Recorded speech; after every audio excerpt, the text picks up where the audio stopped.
we're going to be getting at tonight. First, we'll start with our White House rundown and the latest from the Supreme Court and smear tactics against President Trump, the left panicking over a gold eagle.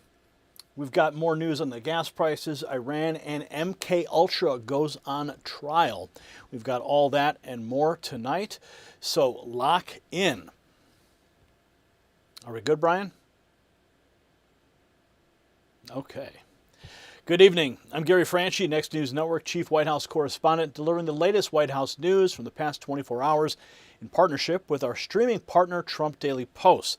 Tonight's rundown starts with a major administration victory on women's sports, followed by the White House push to end birthright citizenship, a forward-looking announcement on supersonic flight, and the president's schedule as the administration keeps driving immigration, energy, and America First priorities. The White House messaging over the past day centered on a series of clear administration wins and a confident theme. The golden age of America is underway. The White House highlighted what it called a big win protecting women's sports for women only, amplified a call for Congress to begin work immediately on ending birthright citizenship, and promoting a major aviation announcement on bringing supersonic flight back to America's skies. The president also posted on Truth Social celebrating the start of America's golden age, while official White House social media pushed patriotic messaging built around freedom, innovation, and national renewal. The strongest policy development came from the White House release on the Supreme Court decision backing President Trump's effort to reserve female athletic competition for biological females. The White House said that the ruling allows states to enforce laws that protect fairness and safety in female sports and supports the original intent of Title IX. The release also pointed to steps taken since President Trump returned to office, including barring men from women's sports, launching Title IX investigations, restoring biological sex as federal policy in official documents, cutting federal funding for gender ideology programs, and banning federal support for child gender transition procedures. And according to the daily guidance, President Trump's Tuesday schedule included executive time that began at 8 a.m., a policy meeting in the Oval at 3:30 p.m., a print interview in the Oval at 5 p.m., and a Rose Garden Club dinner at 7 p.m. All the president's scheduled events were closed to the press. And the White House also announced that Vice President J.D. Vance will be traveling Wednesday to Naval Air Station Oceana in Virginia Beach, Virginia. The White House said the vice president will deliver remarks marking 250 years of American military excellence and will focus on the Trump administration's support for American warfighters and veterans. From the pool report, the White House press pool began the day with no schedule changes. The report described conditions in Washington as sunny, hot, and muggy, and confirmed that the day's events remained closed to the press. From the prior evening's pool report, the White House called a lid at 6:16 p.m., June 29th, signaling a close to public activity for yesterday. And taken together, the last 24 hours show a White House pressing its case on women's sports, immigration reform, aviation innovation, military pride, and executive coordination from inside the West Wing. That's the latest from the White House. Now let's move into the rest of today's top stories across the country. We've got the latest news out of the Supreme Court, some major rulings today. We've also got the latest on Iran, MK Ultra going on trial, and a golden eagle that's triggering the left into absolute meltdowns, and a smear campaign that failed spectacularly. We've got the details on that. On Natalie Harp, she is the member of the administration who's in the crosshairs by the radical left media today. Also, we're going to talk about what happened with the gas prices and some news out of Illinois as well. All right, so Brian, let's go ahead and get into this news right now. Justice Samuel Alito just laid out the nightmare in plain English. What? What, Brian? Okay, let's take it from the top then, shall we? Okay. All right. Justice Samuel... you got me all thrown off. Justice Samuel Alito just laid out the nightmare in plain English. A foreign mother flies in, gives birth, flies home, raises that child to hate America, and under today's Roberts-led ruling, that person still carries a U.S. passport even if he plots to harm this country. That's not some activist slogan. That is a sitting Supreme Court justice warning the country after John Roberts joined Sonia Sotomayor, Elena Kagan, Ketanji Brown Jackson, and Amy Coney Barrett to block President Trump's Day 1 order, 5 votes, 1 loophole. And now the fight over who gets to be an American explodes out of the courtroom and straight into Congress. And this matters because citizenship is not paperwork. Citizenship is the bond that says this country belongs to its people. John Roberts, in his 5-4 majority, just treated that bond like a coupon code for illegal entry, birth tourism, and demographic gamesmanship. The ruling says that children born here to parents unlawfully or temporarily present are citizens at birth.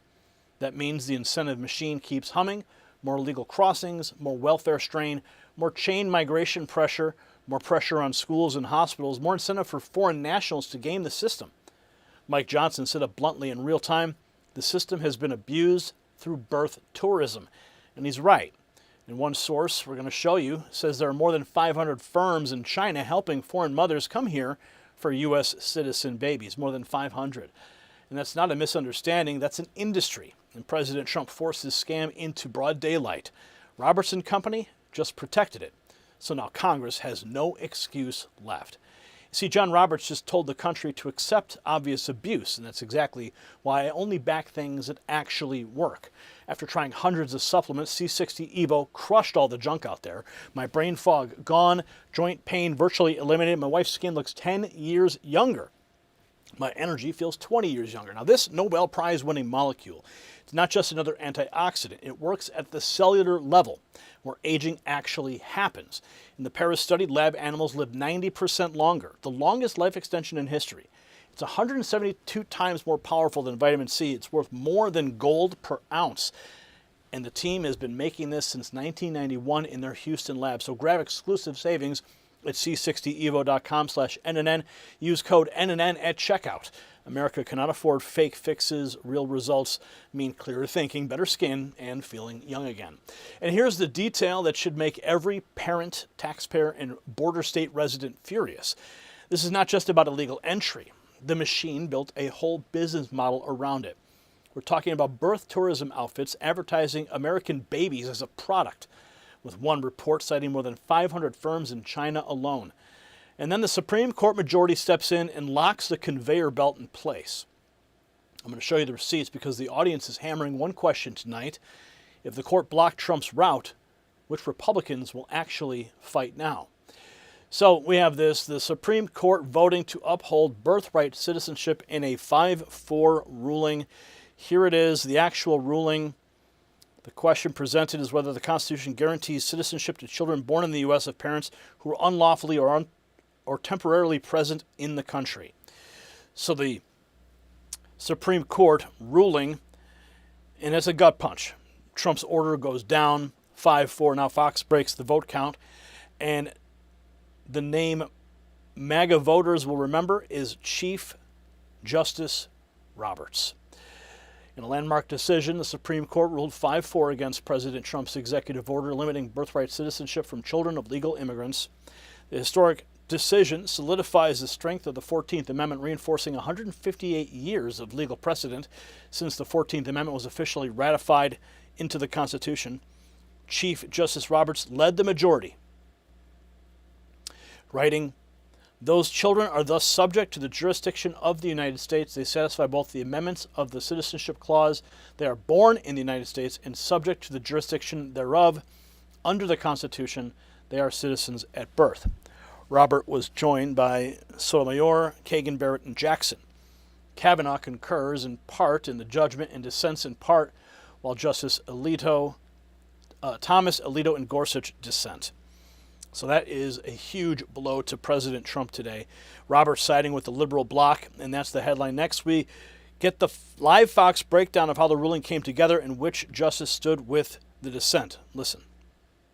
It was an executive order that President Trump, on day one of his second term in January 2025, signed the executive order. It was immediately challenged, and now we can tell you that the U.S. Supreme Court has ruled against President Trump's order to limit birthright citizenship. Shannon, we have talked for some time about the president feeling that he would not win on this one. The question is, why not? Okay. Right off the bat, it says children born in the United States to parents unlawfully or temporarily present are, quote, subject to the jurisdiction of the United States and are citizens at birth under the 14th Amendment's Citizenship Clause.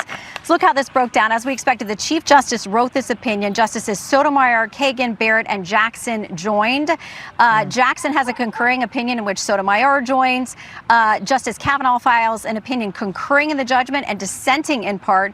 The dissent comes from Justice Thomas. He is joined by Gorsuch, Alito, and then Justice Gorsuch apparently has his own dissenting opinion. So it is what we expected after the arguments here, and it looks like a bit of a split, but enough of a plurality coming together to say that the executive order that the president issued very quickly upon taking office is no good, and that if people are here, subject to the jurisdiction thereof includes people who are here illegally. Writing for the majority, Chief Justice Roberts says this: citizenship then and now was the right to have rights to freely participate in our political community. Talking about the 14th Amendment, the framers of the 14th Amendment extended that promise to every freeborn person in this land. That's a quote, and it looks like it's a quote back to some of the legislative debate about this in Congress. He says we keep that promise today. So a loss probably expected by the Trump White House, but it is official and it's a thick one, so we'll keep reading.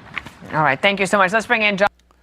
So you heard the Fox News confirm the setback in the split on the bench. Now Speaker Mike Johnson weighs in, calling out the abuse of birth tourism and saying the fix may have to come through the Constitution itself. He reacts in real time after hearing the Supreme Court's ruling. I think anybody who looks at this, oh dear, what did they rule? Well, This is real time. I need to read the opinion, okay? But obviously that's, I mean, you could say that's a textualist, originalist view.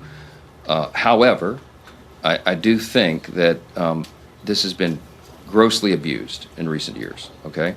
And that is the case that was being made by the plaintiffs in the case, and we're very sympathetic to that because it is a serious problem. We have it's become a tourism, birthing tourism, they call it, a trend where people will just come and you just come onto the soil and have your child, and then they're able to avail themselves of the welfare state and everything else. It's been abused. It's one of those things that was intended to serve a noble and important purpose and has been thwarted and overused and abused. And so I'm sure that we'll continue to look at that. I mean, I'm sure the conclusion from this opinion is going to be that you got to amend the Constitution to fix that. As we all know, it's a big challenge to amend the Constitution. It's only happened 27 times in our whole nation's history. And the reason is because you got to have 2/3 of both chambers of Congress and 3/4 of the states to ratify. It's usually at least a many years long process and very complicated. We'll see. I'm sure there's going to be lots of discussion about that. I will say I'm very disappointed in that outcome. I think it subjects the country to serious challenges going forward, and we'll have to deal with it as a Congress. Amend the Constitution. That's a tall order. So Johnson says the system's been abused, admits the court may have forced this into Congress's lap, but Justice Alito goes even harder, warning the ruling opens a dangerous passport loophole with national security consequences. Alito is fuming over SCOTUS giving the green light to birthright citizenship. Back to Shannon, who's got more. Yet again, Shannon.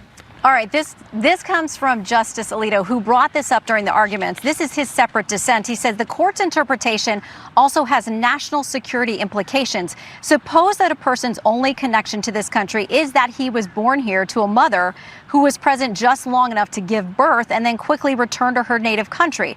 Suppose that country is a strategic adversary or enemy of the United States. Suppose the child never visited the United States while growing up and was inculcated with hatred of this this country. According to this court now, that person is a citizen of the United States. He can enter and leave the country as he pleases. He can travel the world on a United States passport. Even if he plots to harm this country, he cannot be deprived of his status as a citizen, at least under current precedent. He goes on to say that this decision today also provides a powerful incentive to enter or remain in this country illegally.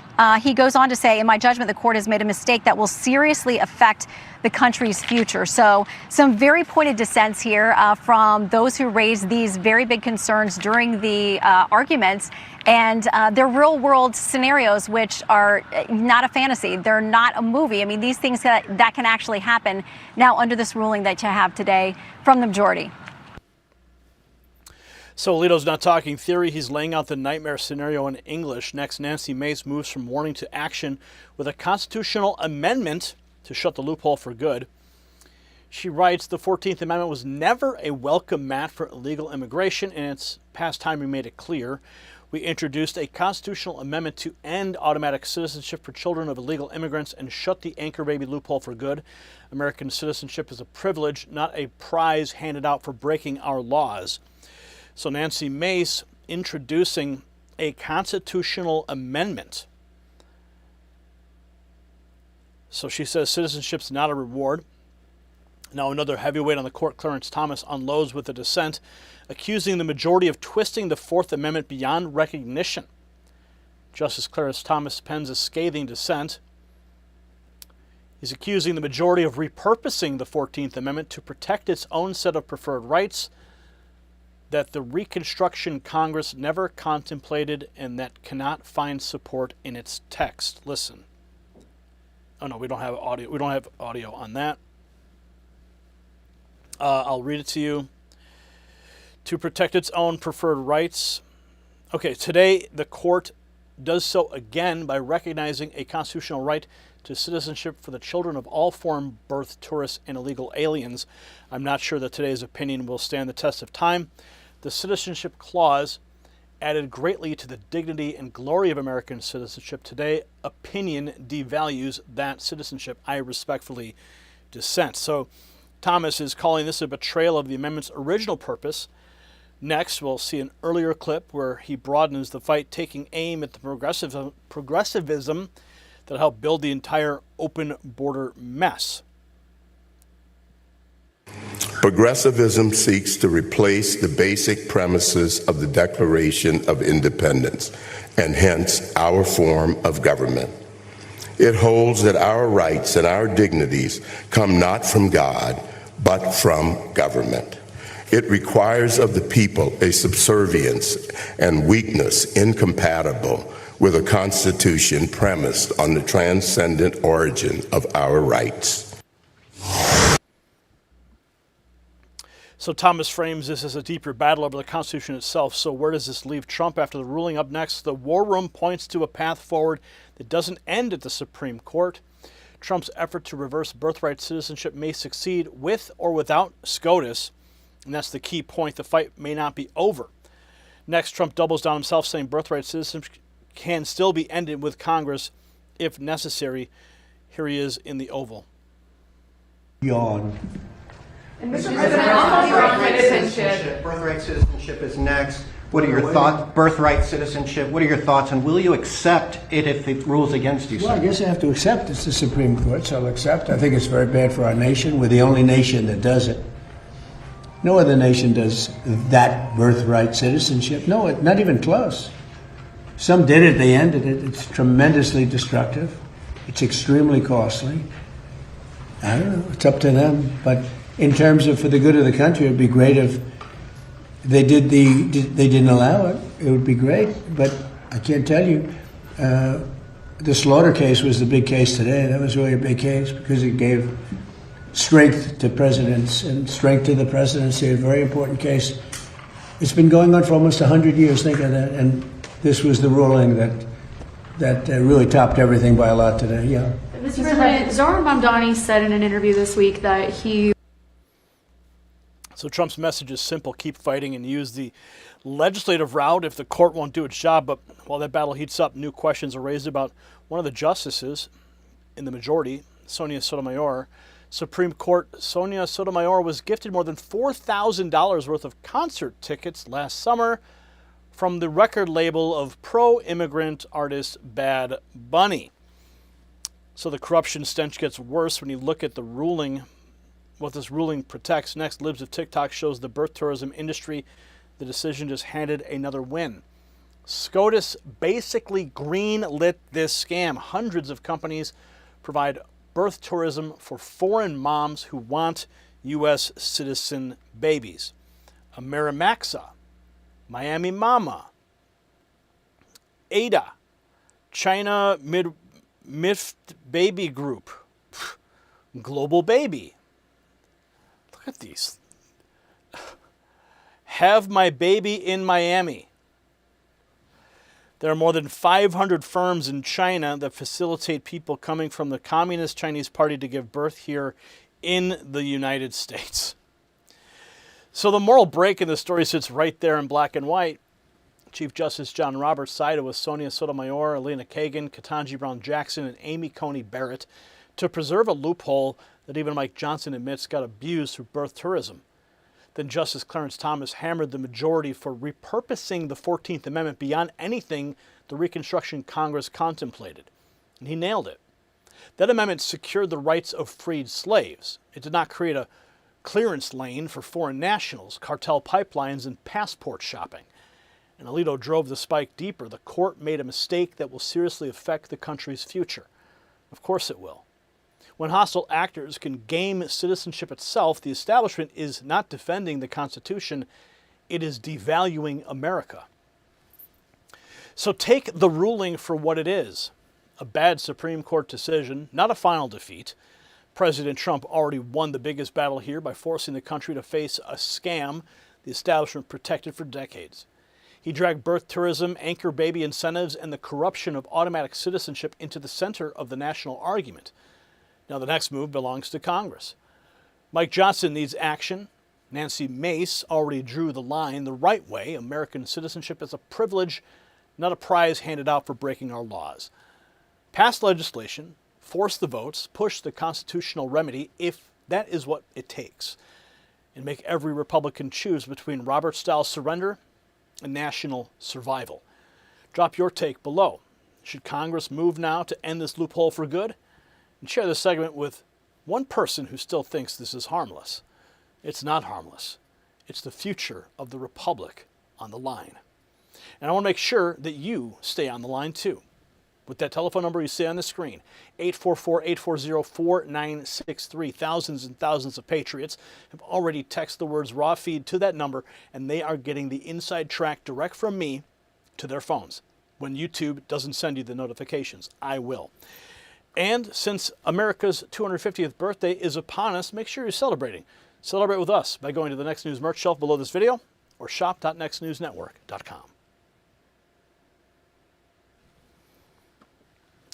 That was a very disappointing ruling. Very disappointing ruling today.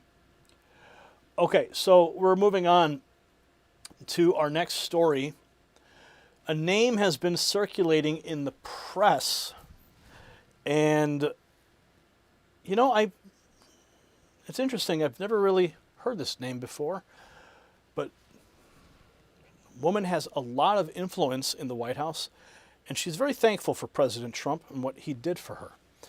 And now the knives are out. And I'm going to reveal all the details right now.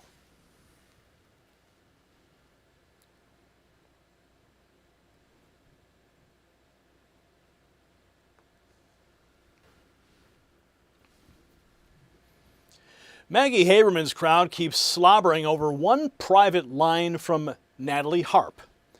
You are all that matters to me. Because they can't stomach the public line that destroys them.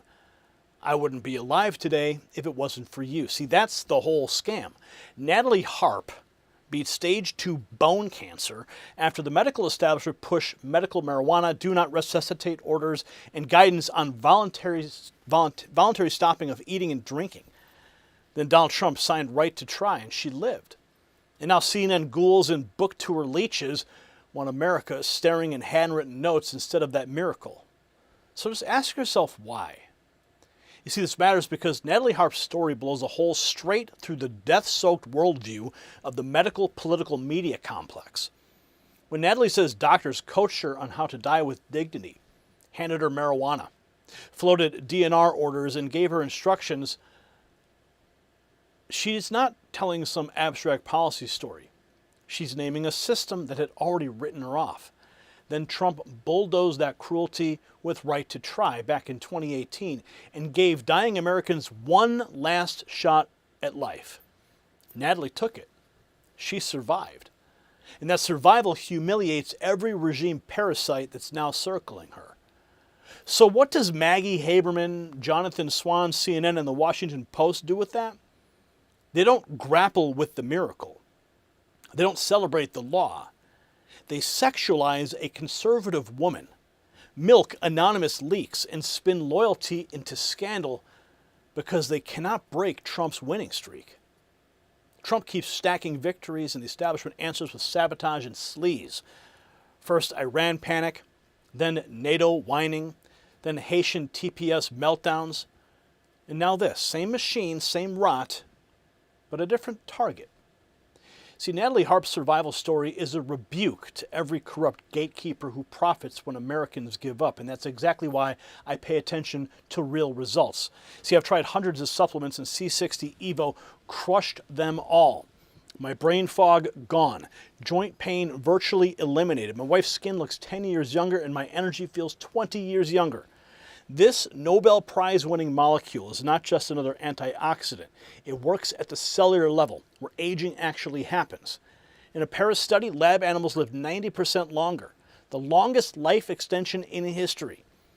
It's 172 times more powerful than vitamin C, and it's worth more per ounce, more than gold per ounce.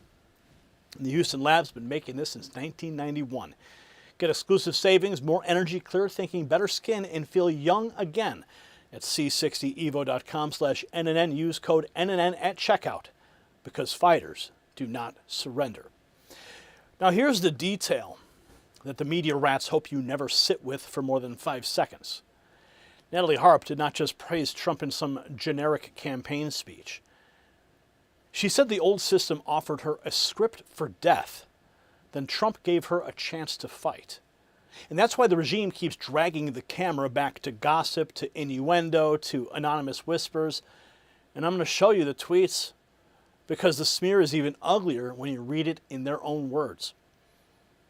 Now, back in 2018, President Trump posted this on X. He said, Natalie Harp fighting stage 2 cancer and doing really well, was a great guest on Fox and Friends. Right to Try is producing some truly spectacular results. Proud of Natalie. So President Trump reminding everyone why Natalie Harp matters. Now, the RNC moment the left still weaponizes when Harp delivered that brutal line about what a Hillary Clinton win would have meant. Right-wing watch. Yeah, from the SPLC group. They wrote, RNC Speaker Natalie Harp says that if Hillary Clinton had been elected president, we'd all be living in a dismal country with no hope of escape except death itself. In the classic Jimmy Stewart film, It's a Wonderful Life, George Bailey is given a great gift, the chance to see what the world would be like without him. Tonight, Mr. President, we'd like to give you that same gift, because without you, we'd all be living in Pottersville, sold out to a crooked Mr., or I should say, a crooked Mrs. Potter, with no hope of escape except death itself. So the speech is exactly why the media tagged her early, but the part they always leave out is what came before it. Harp's cancer fight and how Right to Try changed everything. She was diagnosed with stage 2 bone cancer in 2015, which was considered terminal by doctors. Her healthcare providers coached her on how to die with dignity.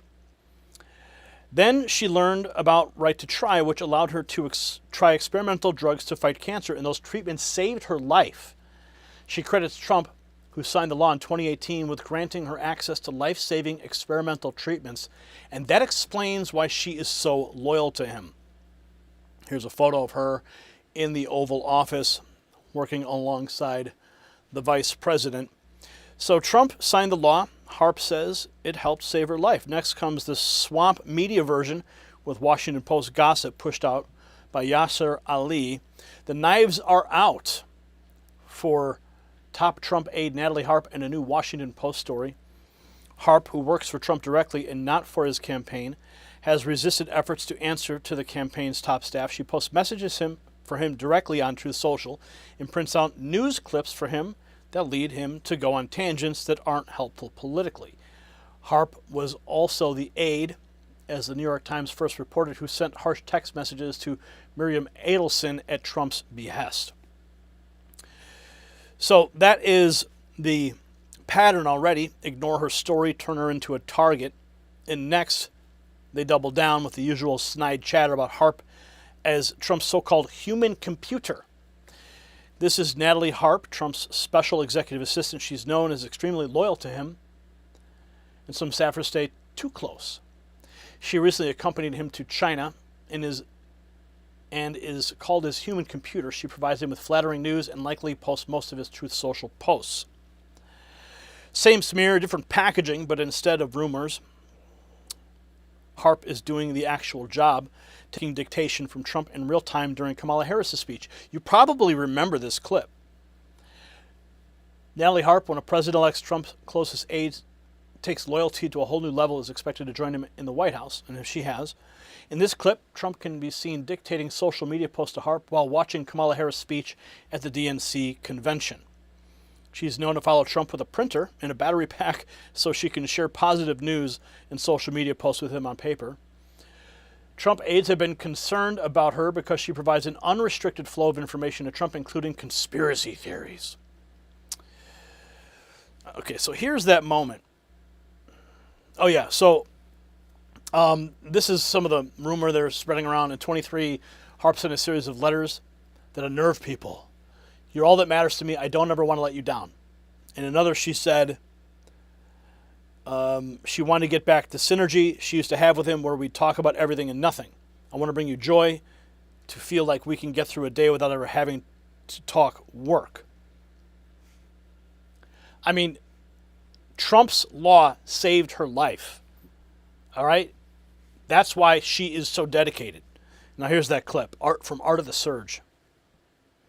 To be the scientist. How many people are watching? Can we tell how many, Dan? How many people are watching? She's talking about how great San Francisco was before she destroyed it. A lot of talk about childhood. We've got to get to the border, inflation, and crime. He's not proposing a single policy, not one policy proposal. Harris's biography won't lower your prices at the grocery store. Or at the pump. Out there putting veterans out on the street, so... 33,000 homeless veterans. Country, okay, say these out. The things of which she complains. Things of which she complains. In many ways, Donald Trump is an unserious man. Oh. You hear that, folks? It's great, right? Ready? These prosecutions were all started by her and Biden against their political opponent. Me. Get that out right away. We have caravans heading to the border, people showing up to the border with Biden-Harris t-shirts. Everything we have of people swarming the border. She paid bail for rioters in the Minnesota Freedom Fund. She paid and raised bail. She paid bail to get the violent rioters in Minnesota out of jail. Tim Walz let Minnesota burn. Kamala Harris pointed out the ones who lit the matches. Put it in there. Put it right in with the stuff, right? With that post, yeah. Yeah. But you could do it either that or separate. Say more lies, lying about the Project 2025. Oh, lying against Project 25, which she knows, and so do all Democrats, that I have absolutely nothing to do with. She says we all know what a second term will look like. We can say yes. It's remarkable to witness the machine, the Trump machine in action, and she's the one typing on the keyboard. So that wasn't mystery or scandal. That was an aide working beside the president. Up next, the rumor mill cranks harder with a roundup of book claims and anonymous whispers about her loyalty. Grok had this to say. She's 34. She's Trump's executive assistant to the president. Multiple reports, New York Times, Haberman, Swan, and Wolf confirm she trails him closely. prints flattering coverage on a portable printer. She wrote devotional letters, including one verified by the New York Times. A new book claims she left personal notes in his private spaces. Trump told staff she loves him like family and will never leave. Melania reportedly found her late at night in Trump's private quarters at Mar-a-Lago. Her estranged brother Preston publicly called the bond very unhealthy. Books allege staff and Secret Service had concerns over her intensity and fixation. Core facts are widely reported from books and sources. The dramatic framing, ego feeder, narcissist ghosts him is interpretive. So they've moved from policy to personal attacks. The next stop is even trashier, with Radar pushing the national security risk like a supermarket tabloid. Donald Trump's White House aide, Natalie Harp, is facing scrutiny after critics raised concerns about her close relationship with the president. And I mean, the headline, Trump's much younger aide labeled a national security risk amid claims she had an unhealthy relationship with the president. The innuendo is all over. So from book gossip to tabloid sludge, that's how weak the attack is. Next, CNN's Anderson Cooper. His team runs the same angle and turns Harp into a primetime target. We're learning more about the White House aide who's garnered a lot of interest since details of her relationship with the president came to light in the new book Regime Change by Maggie Haberman and Jonathan Swan. Her name is Natalie Harp. Her title is Special and Executive Assistant to the President. He reportedly told the White House staff that she was, quote, the only one who loved him as much as his wife and kids. Randy Kay has more. Good evening. I'm Natalie Harp, a formerly forgotten American from California. Her name is Natalie Harp. She's a former host for the far-right network One America News. And today, at just 34 years old, is considered one of President Donald Trump's closest personal assistants. She's just totally devoted to him. In Oval Office meetings, she sits on the chair at the side of the room with her laptop open. Harp is known for toting around a portable printer and printing stacks of papers and positive press for President Trump on the spot. She's become known as the human printer. Trump basically just says, Natalie, get me this, or Google this. In their new book, Regime Change, New York Times reporters Jonathan Swan and Maggie Haberman also report on letters that Harp has left for Trump. Swan described them as odd, adoring, and intimate. She has written him numerous letters that she's left for him, including one that says, you are all that matters to me, or some version of that. Raised the eyebrows of the Secret Service during the campaign. Mine too. Mine are up. Some of these letters that were left in some of his private quarters. According to Regime Change, Trump's chief of staff, Susie Wiles, asked, "Where am I?" upon learning about the letters. Harp first connected with Trump during her battle with stage 2 bone cancer, thanking Trump publicly for saving her life by signing the Right to Try Act in 2019. She claims that allowed her to receive experimental cancer treatment. I'm not dying from cancer anymore thanks to President Trump. I'm living with cancer. She shared her story and credited Trump again at the 2020 Republican National Convention. I wouldn't be alive today if it wasn't for you. They didn't give me the right to try experimental treatments, Mr. President. You did. And without you, I'd have died waiting for them to be approved. The Washington Post has raised questions about her claims. In Regime Change, the authors report that Harp stays late into the night at the White House when President Trump is often active on social media. Natalie Harp is one of the people who took over posting duties to the president's Truth Social post in this term, and that makes her fairly significant. In May, the Wall Street Journal reported that Harp has frustrated some White House officials because she typically doesn't share draft posts with the Chief of Staff's office, communications aides, or national security officials. The paper also reported that Harp has told others she works for Trump and only listens to him. Soon after Trump began his second term, according to the authors of Regime Change, Trump told staffers that Harp was the only one who loved him as much as his wife and kids. All of you will go off and make money, Trump said. She'll never leave me. Randy Kay, CNN, Palm Beach County, Florida. So CNN took the bait and ran the whole script. Then Aaron Burnett's panel takes it even further, openly marveling at the anti-Trump leak machine feeding Haberman material. I've never seen anything like this. Our panel reacts to new reporting from the new book. kept getting more and more information from Maggie Haberman and Jonathan Swan's book, which is really incredible. I mean, do they just have people wearing wires and cameras in the drawers? I mean, there's just incredible stuff. He talks willingly to them. No, he talks to No, but some of these things too. that they have are just Agreed. details coming from all sorts of people. I mean, it's incredible. But this one, Trump's executive assistant, Natalie Harp, who began working for Trump at Mar-a-Lago in the first months after he left the White House, the book writes about her. Okay, it says, Harp wrote Trump adoring letters that she left in his personal spaces, including one that read, quote, "You are all that matters to me." Okay. What do you make of this, Lulu, in the context of all the things? I'm not asking you to weigh in. Take this first. Take this first. But I guess what we're asking here, okay, is the way that Trump can exert control over people around him that continues to surprise people. So I don't want to talk too much about this young woman because I think there's a real power differential there, and I don't know what that relationship actually looks like.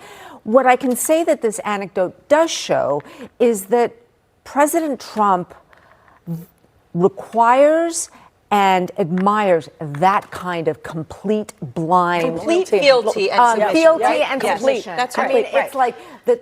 I think most people, if you had an employee, because that's what she is, leaving you letters in your personal space telling you that you are the most important thing in your life, you would say, you know what, hon, I think you need to take a vacation. But he instead finds this to be incredibly affirming. And that says more. And there it is, the media class entertaining itself with anonymous innuendo. New York Magazine repackages the same talking points into a glossy hit piece on Trump's most ardent aide. New York Magazine. Absolute loyalty to Donald Trump is a job requirement for everyone he employs, writes Margaret Hartman. So how far do you have to go to scare other people on Team Trump with your devotion to the president? Well, just look at Natalie Harp. That's what they write. Trump's 34-year-old executive assistant reportedly unnerved her colleagues by leaving out letters for her boss. And so that is from the New York Magazine. Who is Natalie Harp, Trump's most ardent aides? Explained. Different outlets, same smear campaign, but now comes a direct answer from Link Loren, who calls this what it is, misogyny dressed up as reporting. The attacks on President Trump's aide, Natalie, are seeped in misogyny. When a man is competent and loyal to their employer, he's praised. When a woman does the same, she's lambasted by the left. This is a common trope in how the media covers conservative women more generally. The reporting, quote, in his book, is mostly a compilation of recycled gossip dating back years, but turning some of these characters into caricatures for the book tour has proven very successful. The left loves tearing women down, and they're running to buy this book. If you have policy concerns with the president, that's fine. That's America, free speech. But they're ginning up personal attacks on aides in an attempt to sell more copies. When you're on a book tour, the PR firm typically sends a primer on what's in the book, what's flashy, what to ask about. I'm sent these often for my own podcasts and content. So the authors, Maggie and Swan, are simply using Natalie to get attention. No one in their right mind believes there's anything untoward going on, but planting seeds and making inferences is working for their bottom line. So she says the left is using Natalie to sell books and push sleazy insinuations. Next follows up even more bluntly, calling out the double standard on women who stay late and do their jobs. Maggie Haberman and Jonathan Swan are shrewd. They know misogyny is always profitable. It worked forever. Attacking a woman for doing her job and staying late is textbook stuff. They're meek and slippery in how they present everything too. Men stay late at work, but there's no innuendo from them. Make no mistake, this is misogyny plain and simple. So that hits the pressure point. A loyal man gets praised, a loyal conservative woman gets slimed. Next, Mike Crispy says the liberal media is creepily sexualizing a White House staffer for doing her job. Natalie Harp works for the White House. The left has always claimed to care about women empowerment, but as soon as a woman is good at what she does, the liberal media creepily sexualizes it. Total frauds. Natalie Harp should sue them all. So he's not mincing words. Harp should sue, he says. And the next goes harder with Amy Meck blasting the whole thing as rumor, gossip, and tabloid trash.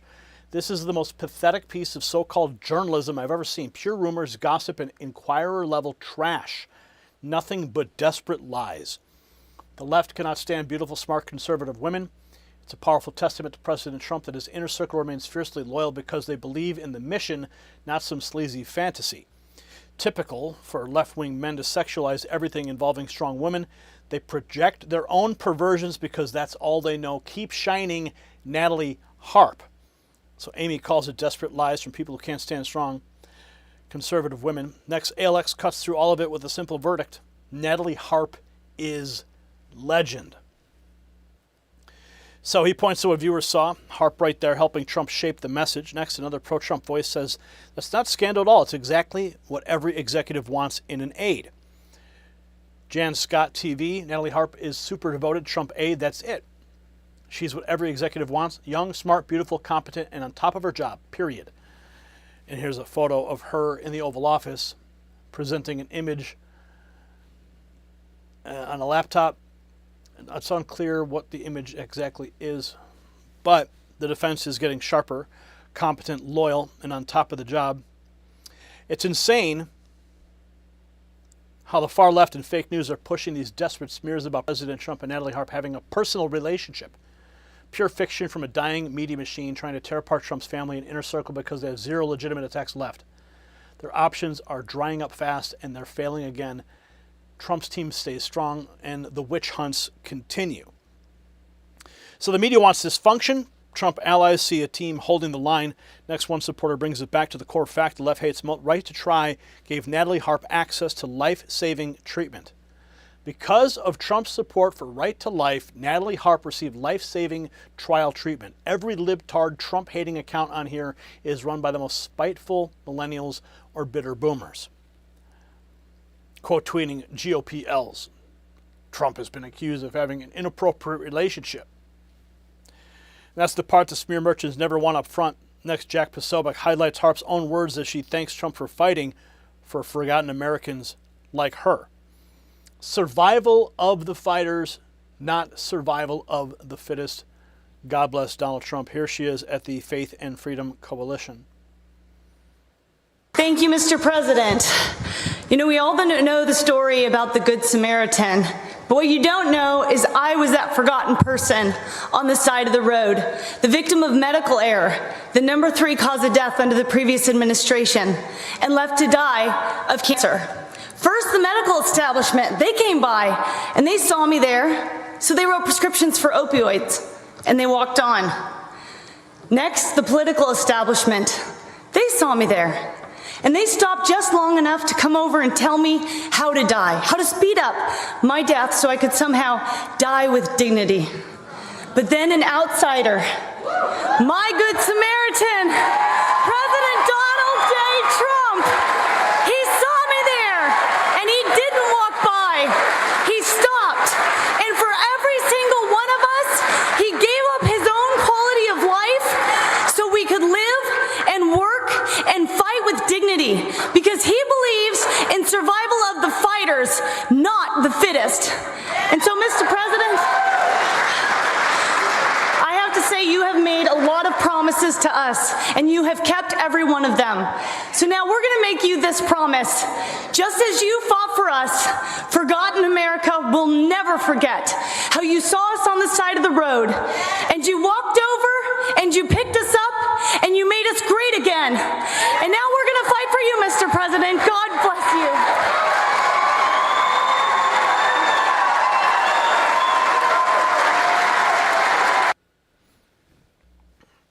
So after hearing Harp call Trump the man who didn't walk by, the media attacks even look uglier.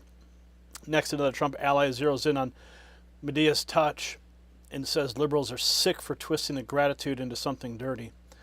The losers at Midas Touch are demonic. Natalie Harp was dying of cancer when she went to one of his rallies after trying the right to try medication that she was able to access because of him. She was forever grateful.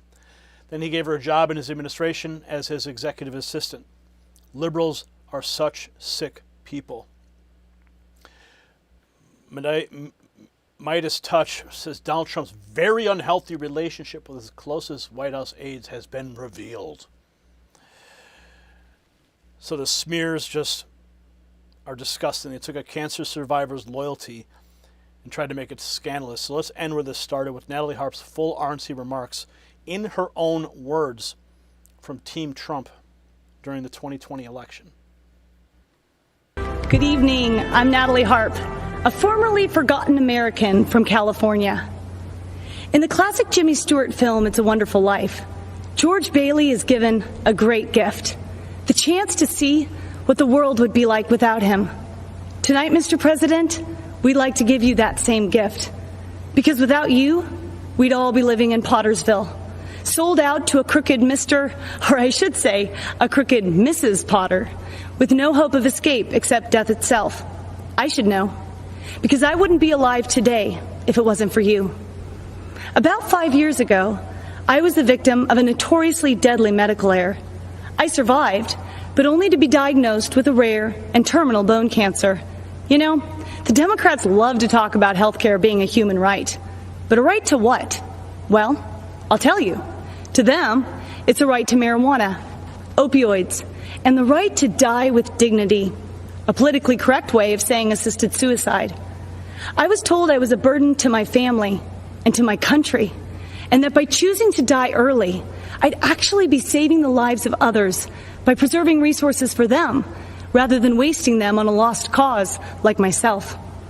And when I failed the chemotherapies that were on the market, no one wanted me in their clinical trials. I'd make them look bad. They didn't give me the right to try experimental treatments, Mr. President. You did.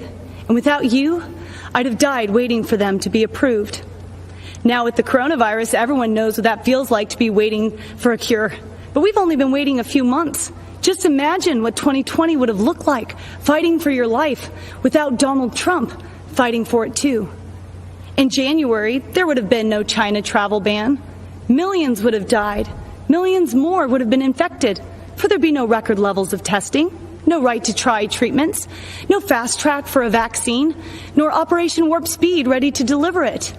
And without Donald Trump as our patient advocate for the past 4 years, well, the opioid epidemic would have stolen even more lives from even more families. Kidney patients would have no future except dying on wait lists, for there'd be no initiative to increase donations. There'd still be no accountability at the VA. And our brave veterans would still be suffering long wait times with no choice nor access to faster care.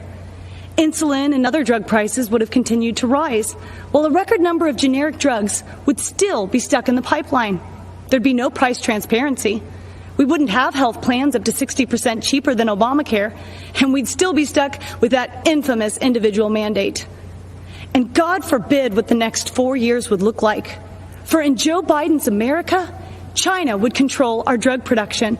We'd be one step closer to government-run health care. We wouldn't just be unable to keep our doctors. We'd be lucky if we could see any doctor. And even then, some of us would be denied care. For in socialized medicine, you don't beat the odds, you become the odds. And I would lose my right to try, just like Charlie Gard, that terminally ill British baby whose government-run healthcare system decided it was too expensive and too cruel to keep him alive. You see, Mr. President, you've done so much more than your promises made and promises kept. For numbers only tell part of the story. We are the rest of it. Facts with faces of Americans who would still be forgotten if you and our favorite First Lady hadn't given up your own wonderful life so we could have the chance at one. George Bailey's father was right. All you can take with you is that which you've given away. And Mr. President, that makes you the richest man in the world, for you have used your strength to make America strong again. Sacrificed the life you built to make America proud again. And you risked everything to make America safe again. It's a wonderful life. You made America great again. And on November 3rd, we are going to keep America great. Those are her remarks at the RNC convention in 2020. So the moral verdict lands right here. Maggie Haberman and Jonathan Swan built a gossip carnival around "You are all that matters to me." because they cannot answer the sentence that matters. I wouldn't be alive today if it wasn't for you. That's the conclusion they cannot survive. Natalie Harp stands there as a living monument to right to try, to Trump's most humane instincts, to survival over surrender. And the media class sees a cancer survivor, a young conservative woman, a loyal aide trusted by the president, and snaps into the oldest sleaze in the book. Sexualize her, mock her, reduce her. See, that's not journalism. That's a smear operation run by frightened parasites in makeup and suits. President Trump put it plainly. Right to Try is producing some truly spectacular results. Proud of Natalie. Exactly. Proud of Natalie Harp for fighting. Proud of the law that saved her. Proud that Trump's movement still attracts people who believe life is worth battling for, even when the establishment tells them to go quietly and die with dignity. That phrase alone should make your blood boil after hearing what Natalie lived through. So let CNN keep panting over book excerpts. Let Radar push supermarket trash headlines. Let Washington Post insiders leak and snicker. They look smaller every time they do it. Because the more they attack Natalie Harp, the more they remind the country that Trump changed a real life in a way their hollow machine never could. If this segment hit you, send it to one person who still thinks the corporate press plays fair. Put the receipts in front of them. Make them look at the contrast. A private note versus a saved life. That contrast buries all the smear artists. And I want to make sure that your notifications aren't buried. And that's why I set up this telephone number just for you. Thousands and thousands of patriots are already texting raw feed to 844-840-4963. They're on the inside track getting notifications that YouTube never sends because I'm sending them direct to them. I want to make sure you don't miss out. And make sure you're celebrating the wins by going to the merch shelf below this video or shop.nextnewsnetwork.com.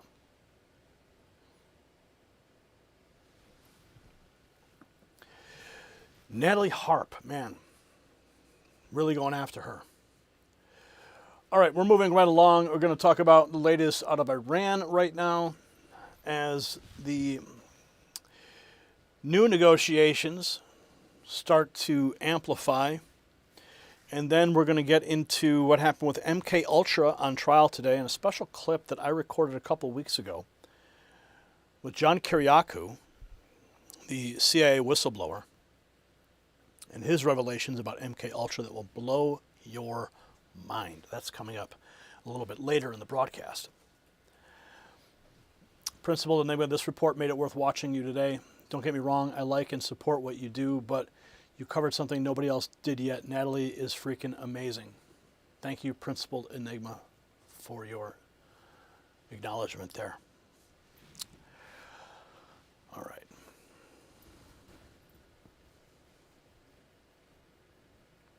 Iran tried to pull the oldest regime trick in the book. Tehran pushed the lie that inspectors were out. Donald Trump snapped back with 8 words that blew the whole game apart. They're wrong. They know they're wrong. And there it is. No Obama fog, no Biden weakness, no secret side deal garbage. Trump has Iran back at the table in Doha, Qatar after the strikes, and now the Ayatollahs want talks on America's terms. Denuclearization, inspections, and no nuclear weapon.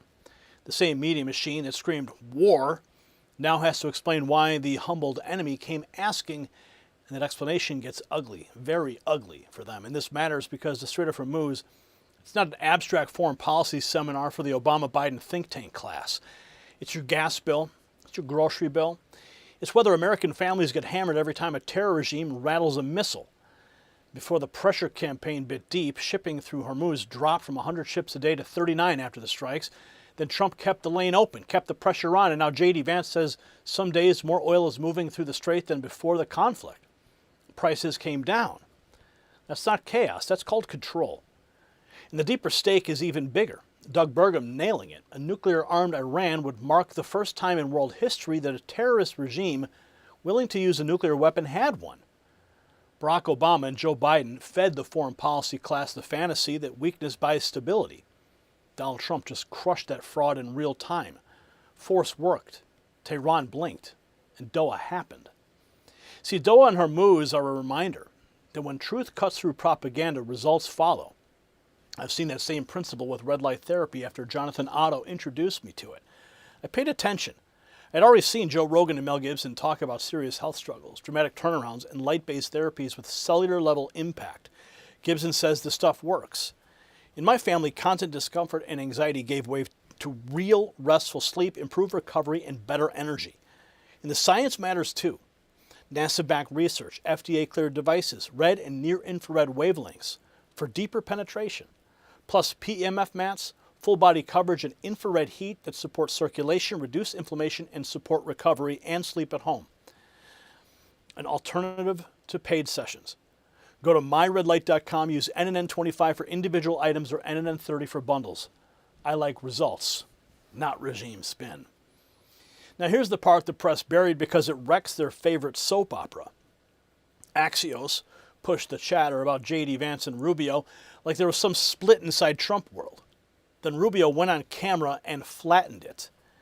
Every single one of us is a line behind the President of the United States, lockstep. And one advisor put it even better. Vance and Rubio are different tools on a Swiss Army knife. And Trump decides which blades come out.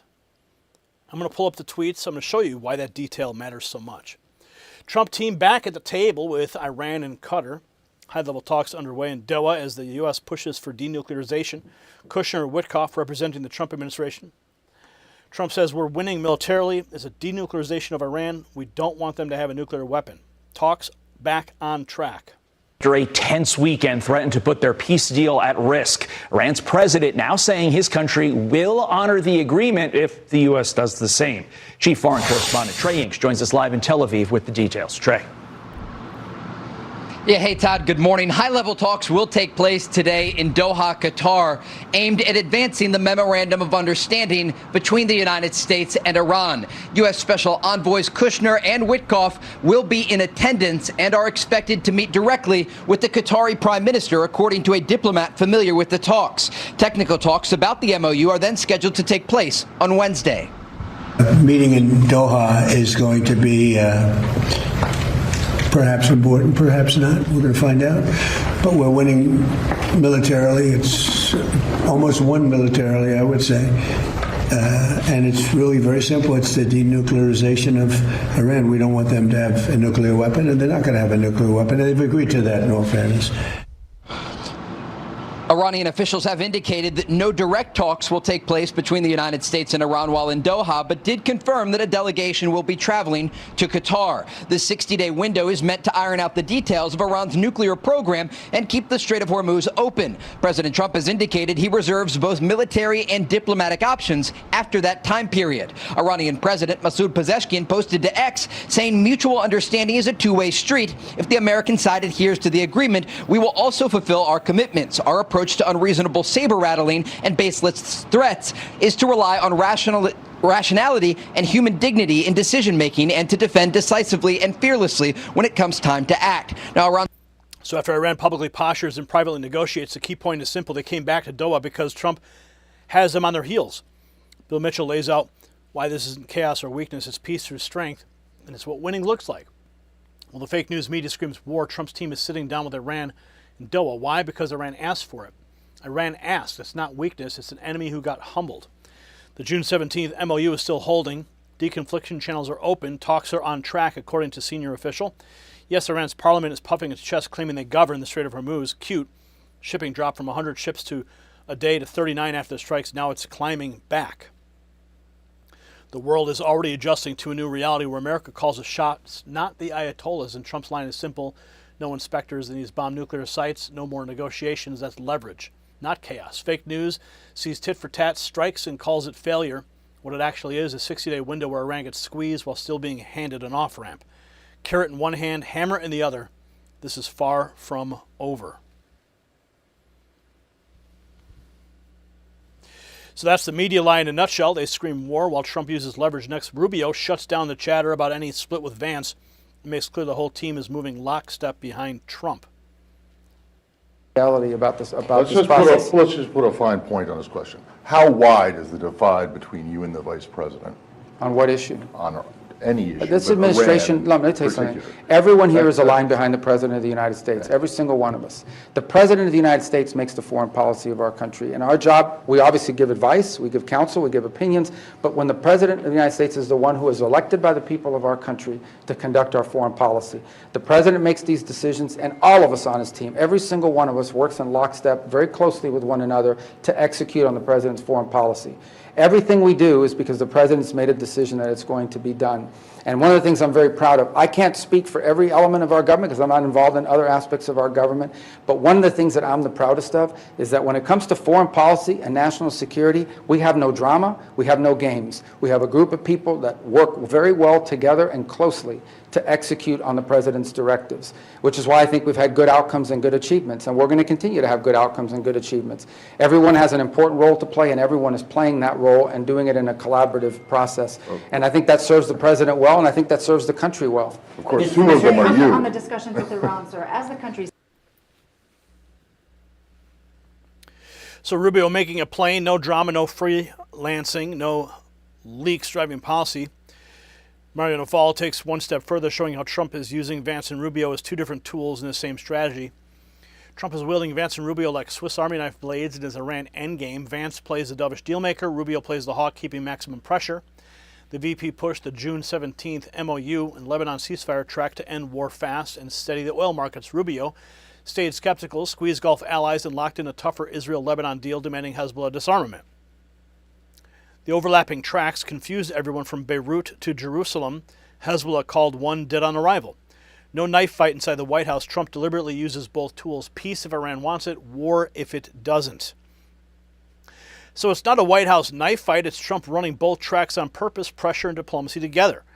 J.D. Vance backs it up with hard numbers, saying oil is already moving through the strait and prices are coming down. Here he is with Michael Knowles. I think what the president has said is, let's let this play out. There are a few things that we want. We want durable commitments that are verifiable and backed up by inspections that Iran will denuclearize their entire country. Okay, we're going to see how we get there. Number two, we want to see what kind of an arrangement actually exists in the Middle East between not just Iran and the United States, but the GCC, Israel, Lebanon. We're going to play that situation out. And then on the Strait of Hormuz, I mean, I think you actually said it well, which is that the strait is open in the sense that to oil traffic, we're seeing more oil come out of the Strait of Hormuz. And some days, actually, more oil coming out of the strait than came out before the war even started. So there's this element of the, where the world oil economy is kind of getting back into gear. That's going to take a little bit of time, but you've already seen the prices come way down. So that's the result the swamp said couldn't happen. Strength first, market stabilizing after. But here's where the reality blows up Tehran's propaganda. In 8 words, he says they're wrong, and they know they are wrong. They're wrong. They know they're wrong. They told us inside, and we have it down 100% inspection. And if they were right, I'd cancel the meetings right now. And Iran says there's no agreement by act. From your view, Mr. President, when will those inspectors actually be on the ground? At the appropriate time. At the appropriate time. There's no rush, but they'll be on the ground at the appropriate time. So Trump slamming the door on Iran, trying to rewrite the deal and made inspections non-negotiable. Now Secretary Burgum explains what's really at stake, keeping a terror regime from getting nukes while Trump drives oil back down and heads off a wider war. Well, I think, again, when we take a look at the length of conflicts in history, this has been so short compared to others. And President Trump, as he's demonstrated just even a few weeks ago, if they're not willing to negotiate, he can go back to a different approach. Because, again, the key here, having a terror group, having a nuclear weapon, it's not really like a country. It's a terrorist group. Like a terrorist group would use that. And if it'd be the first time in the world history where a terrorist group willing to use a nuclear weapon would have one. President Trump has basically averted World War III and got oil prices back down to where we were pre-conflict. I would just say that all of that's been masterful. And, of course, the U.S. economy looking very bright with lower taxes, lower regulation, record investment coming in terms of new job creation. creation and manufacturing coming back, and the most secure and lowest energy prices in the world. It's another reason why people are moving manufacturing back to the U.S. So the moral verdict, it lands right on that one exchange. Iran's regime tried to rewrite the terms through propaganda. Donald Trump didn't blink. He didn't send Anthony Blinken out to mumble through a fog bank. He didn't let some anonymous senior official massage the lie. He said flatly, they're wrong and they know they're wrong. Then he added the kill shot. If they were right, he'd cancel the meetings immediately. That's command, and that's leverage created by force. Barack Obama, he built a fantasy on trust falls with Tehran. Joe Biden preserved the culture of weakness that told enemies America feared escalation more than they did. Trump reversed it. He hit the nuclear bluff, reopened the oil lane, and dragged the Ayatollahs into Doha under inspection demands that they can't spin away. So keep your eye on the details that the fake news machine keeps trying to bury. Doha, Qatar, a 60-day window, shipping that fell from 100 ships to 39 and then clawed back with some days now above pre-conflict levels. Trump's red line on inspectors, Rubio and Vance moving in lockstep as two blades in one America First toolkit. Those are not random facts. Those are the receipts. And Donald Trump didn't start the chaos. He cornered the chaos. He forced a terror regime to choose between full denuclearization and getting crushed by a president who means what he says. That's why the legacy press sounds panicked. Their whole catechism just cratered on live television. If you want more coverage that names the villains and keeps the pressure where it belongs, then send this segment to someone still trapped in the Obama-Biden fairy tale. And drop your take below. Keep watching this story with your guard up. Iran will lie again, and Trump should tighten the screws again.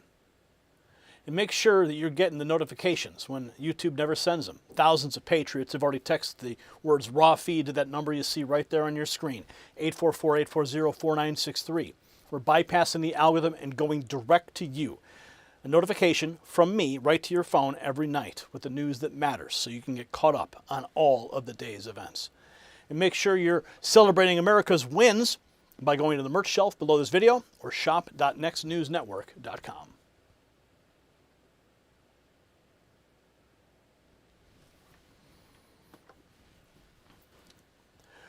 All right, moving right along, we got more news on the docket. We're going into what happened with MK Ultra today. MK Ultra on trial. And my exclusive video that I captured at Jason Jones' podcast recording of John Kiriakou discussing MK Ultra.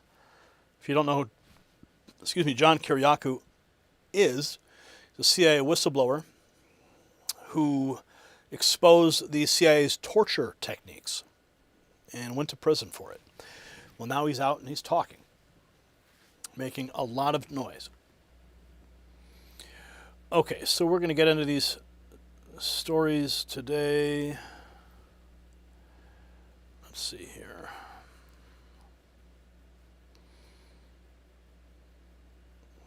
Okay.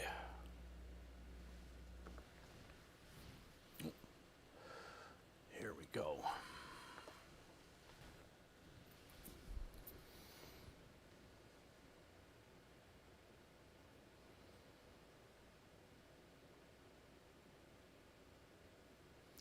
The CIA told America the MK Ultra files were released or destroyed. Then a whistleblower dropped a grenade. The agency took back 40 boxes of JFK and MK Ultra files from Tulsi Gabbard while her office processed them for declassification. 40 boxes, not 40 pages, boxes. That means the same intelligence machine that dragged Americans, smashed records, and hid behind secrecy for decades still acts like it can overrule the president, overrule the DNI, and overrule you. And now Congress finally put that machine under the lights. Anna Paulina Luna called it an explosive MK Ultra hearing, and she was right because the story does not live in 1963 or 1975. It's breathing right now. And this matters because MK Ultra was not some weird Cold War ghost story for cable specials. The CIA ran a program from 1953 to 1973 that used LSD, behavior modification, and mind control experiments on unwilling human beings. Dr. Stephen Kinzer put the horror in plain English. Sidney Gottlieb believed that to implant a new mind, you first had to destroy the mind already there. That's not intelligence work. That is state evil. And Tim Burchett cut straight through the fog with the line every American should burn into their memory. The CIA lied to us about MK Ultra. What are they lying to us about now? See, that question hits harder after the claim that the agency clawed back 40 boxes of files that Tulsi Gabbard was reviewing. If the CIA can bury history after orders to release it, then self-government turns into theater. President Trump ordered transparency across the rogue bureaucracy for a reason. Because unchecked secrecy always mutates into power without consent. And power without consent always turns citizens into targets. When an agency can snatch 40 boxes and dare the public to untangle the lie, you remember how many Americans get trapped in the Medicare confusion industrial complex too. Chapter cuts through that racket. Medicare is confusing by design. Chapter is simple by design. One call, one advisor who looks at your doctors, looks at your prescriptions, your whole situation, and will tell you the truth with no propaganda, just facts. They work for you, not big insurance. If you're already on the right plan, they'll say it. If not, they can help you switch. Last year, people who found new plans with Chapter saved an average of $1,100. It's free. It takes under 20 minutes. Call 910-728-4109 because bureaucracies thrive on fog. Chapter wins by killing it. Truth only comes out when somebody refuses the fog. Now here's the detail the regime can't laugh off. This was not just a hearing about old abuse. Anna Paulina Luna blasted the fact that Democrats hauled in an NIH witness who tried to defend Fauci at an MK Ultra hearing.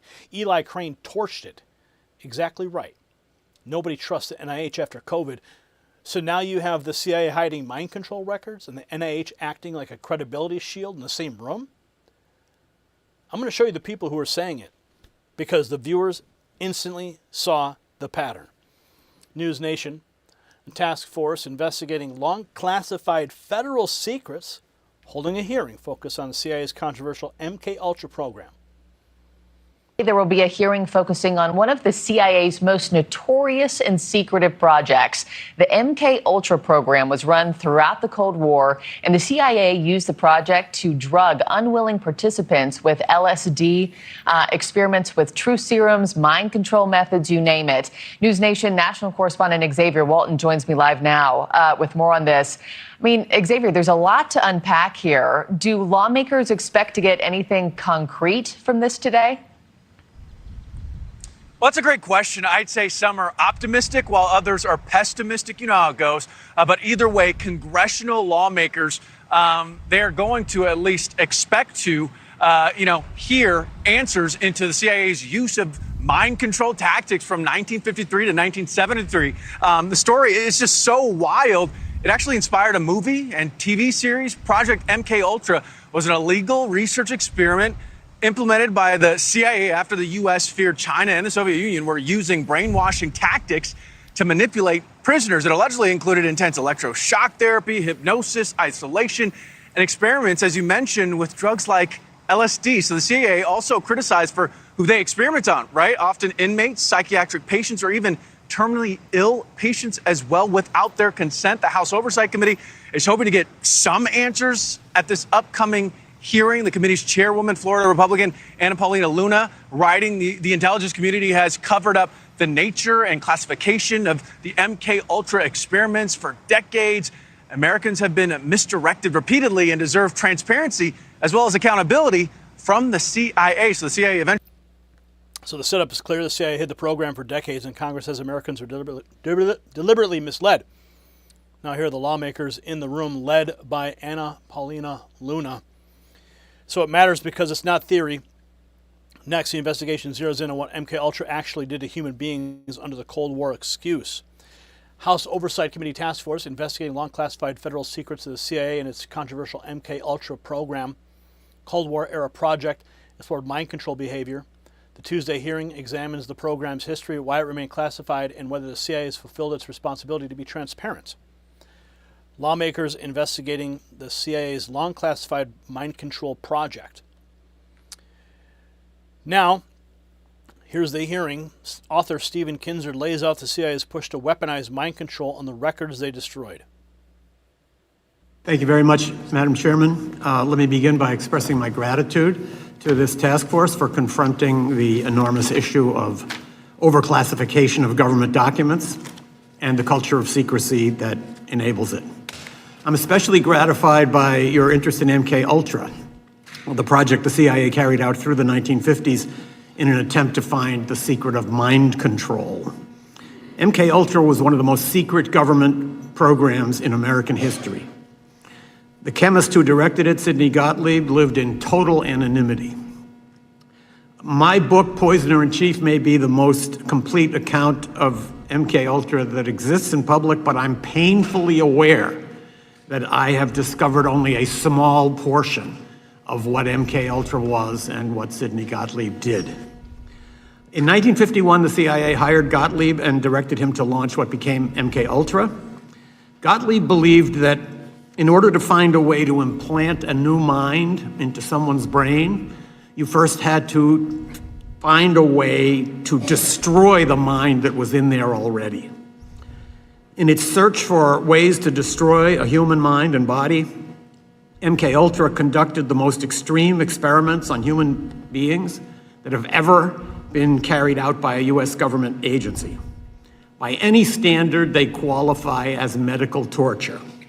These experiments took place in prisons, clinics, and safe houses in the United States, in Europe, in Asia, and even in Latin America. Officers of MK-Ultra were authorized to travel to foreign countries, preferably those under formal or informal U.S. occupation, and ask the local CIA station to provide them with expendables, human beings who would not be missed if they disappeared. Gottlieb had what amounted to a license to kill issued by the U.S. government. Neither the number of MK-Ultra victims nor the number of those who were experimented to death is known. Gottlieb, as a result of this license to kill, might have been the most powerful unknown American of the 20th century. Some information about MK-Ultra spilled out during the 1970s, but senior CIA officers had intentionally let Gottlieb operate without supervision, so they were able to claim that they knew nothing about his excesses. This was a way for the CIA to deny its institutional role in MK-Ultra and to portray it misleadingly as the product of one man's sadism or excessive zeal. Investigating MK-Ultra is challenging because when Gottlieb and his mentor Richard Helms left the CIA in 1973, they illegally ordered that its records be destroyed. Soon afterwards, under DCI Stansfield Turner, a CIA analyst, as you pointed out, Madam Chairman, discovered a cache of MK-Ultra documents hidden among financial records. Turner credited that analyst with doing a very diligent job of Sherlock Holmesing. That same diligence, I believe, could bring results today. One of the great mysteries of MK-Ultra has to do with the death in 1953 of an MK-Ultra scientist, Frank Olson, who had announced his intention to quit the project. His plunge from a New York hotel room was described in the press as the suicide. So he's describing the government program that operated like medical torture with blank pages, still hiding the truth. Next, Tim Burchett asks the question every American should be asking. Which CIA lie are we supposed to believe? For 5 minutes. Thank you, Chair Lady. Thank you all for being here. I remembered when all the talk about MK-Ultra broke, and then they were talking about lawsuits, and there were lawsuits, and the CIA and the federal government said that this didn't exist, and then they came back and said, well, it does exist, and then, but we're not doing it anymore. I guess my question to y'all first is, which lie do we believe? Because, thank you. Obviously, there was an open bar before this thing started, so thank y'all. But Dr. Kinzer? Hit your mic, brother. You're not on the mic. It's an old CIA trick. I'm just kidding. I put myself in the place of one of those senior CIA officers, and I'm thinking to myself, like the ones back in the 1950s, well, other people must be doing this. We'd be falling behind if we don't do it. And nobody's looking over our shoulders. And that, I think, is your job. So I think there is a definite air of urgency and total secrecy. If any current research is going on, and if it's conducted in any comparable level of secrecy to the original MK Ultra, it's very deeply secret. But one thing you said, though, it's going to be hard for Congress to act when they're so dadgum compromised. So Burchett cuts right to it. The agency lied to them, but nobody should trust them now. The hearing doesn't stop there. Eli Crane ends up confronting an NIH witness who had no business defending the COVID bureaucracy in an MK Ultra hearing. And right now, we're ceding our leadership in biomedical research to China. That's what's happening right now. What about covering up harmful side effects of vaccines and the role that the NIH has played in that? What do you have to say about that, ma'am? The U.S. history of human subjects protection has evolved greatly. Numerous research improprieties from the 50s to the 70s in the United States, including the Tuskegee syphilis study, forced Congress to establish formally federally I'm not asking you about that. mandated rules. You know what I'm asking you about? I'm asking you about how NIH handled COVID. Obviously, this is supposed to be a hearing about MK Ultra, but when you gave your opening statement, and I don't even know why you were called to this hearing because you didn't offer anything about MK Ultra, but since you are here and you're going to defend NIH, I'm going to call you out on it.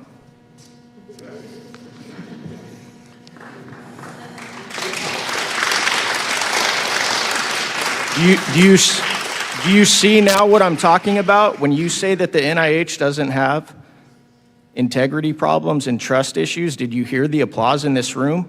That should tell you right now that you're pretty tone deaf to what the public thinks about how the NIH handled COVID and the cover-up, not only the funding of it, but the cover-up involved in the aftermath. Can you acknowledge that? I'm sorry, that's not my understanding.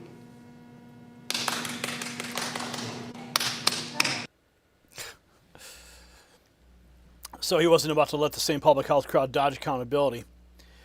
Next, former CIA officer John Kiriakou spells out how deep the operation went from LSD dosing to destroyed records. Now, I recorded this a few weeks ago in person during a live taping of the Jason Jones podcast. Jason Jones was recently a guest on this program.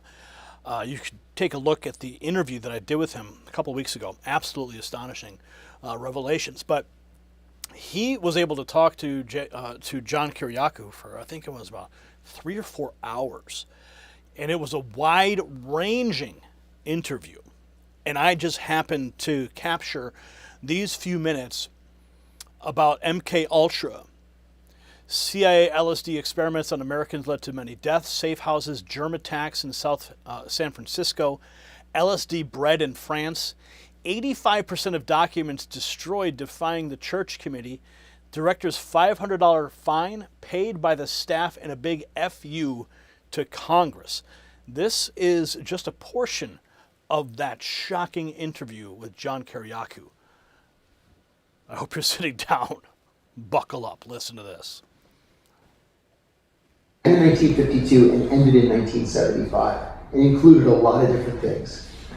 ESP, astral projection, mind reading, LSD, and using LSD to get people to confess to their deepest, darkest secrets. A whole bunch of different stuff. It was a disaster. And it ended up in the deaths of a lot of people, a lot of innocent people.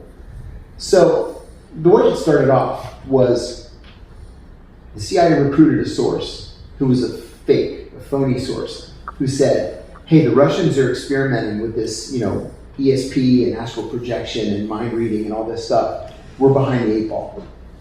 That wasn't true. The Russians were not doing any such thing. The Chinese were, but we didn't know that. So we said, oh my God, we have to get up to speed as fast as we can.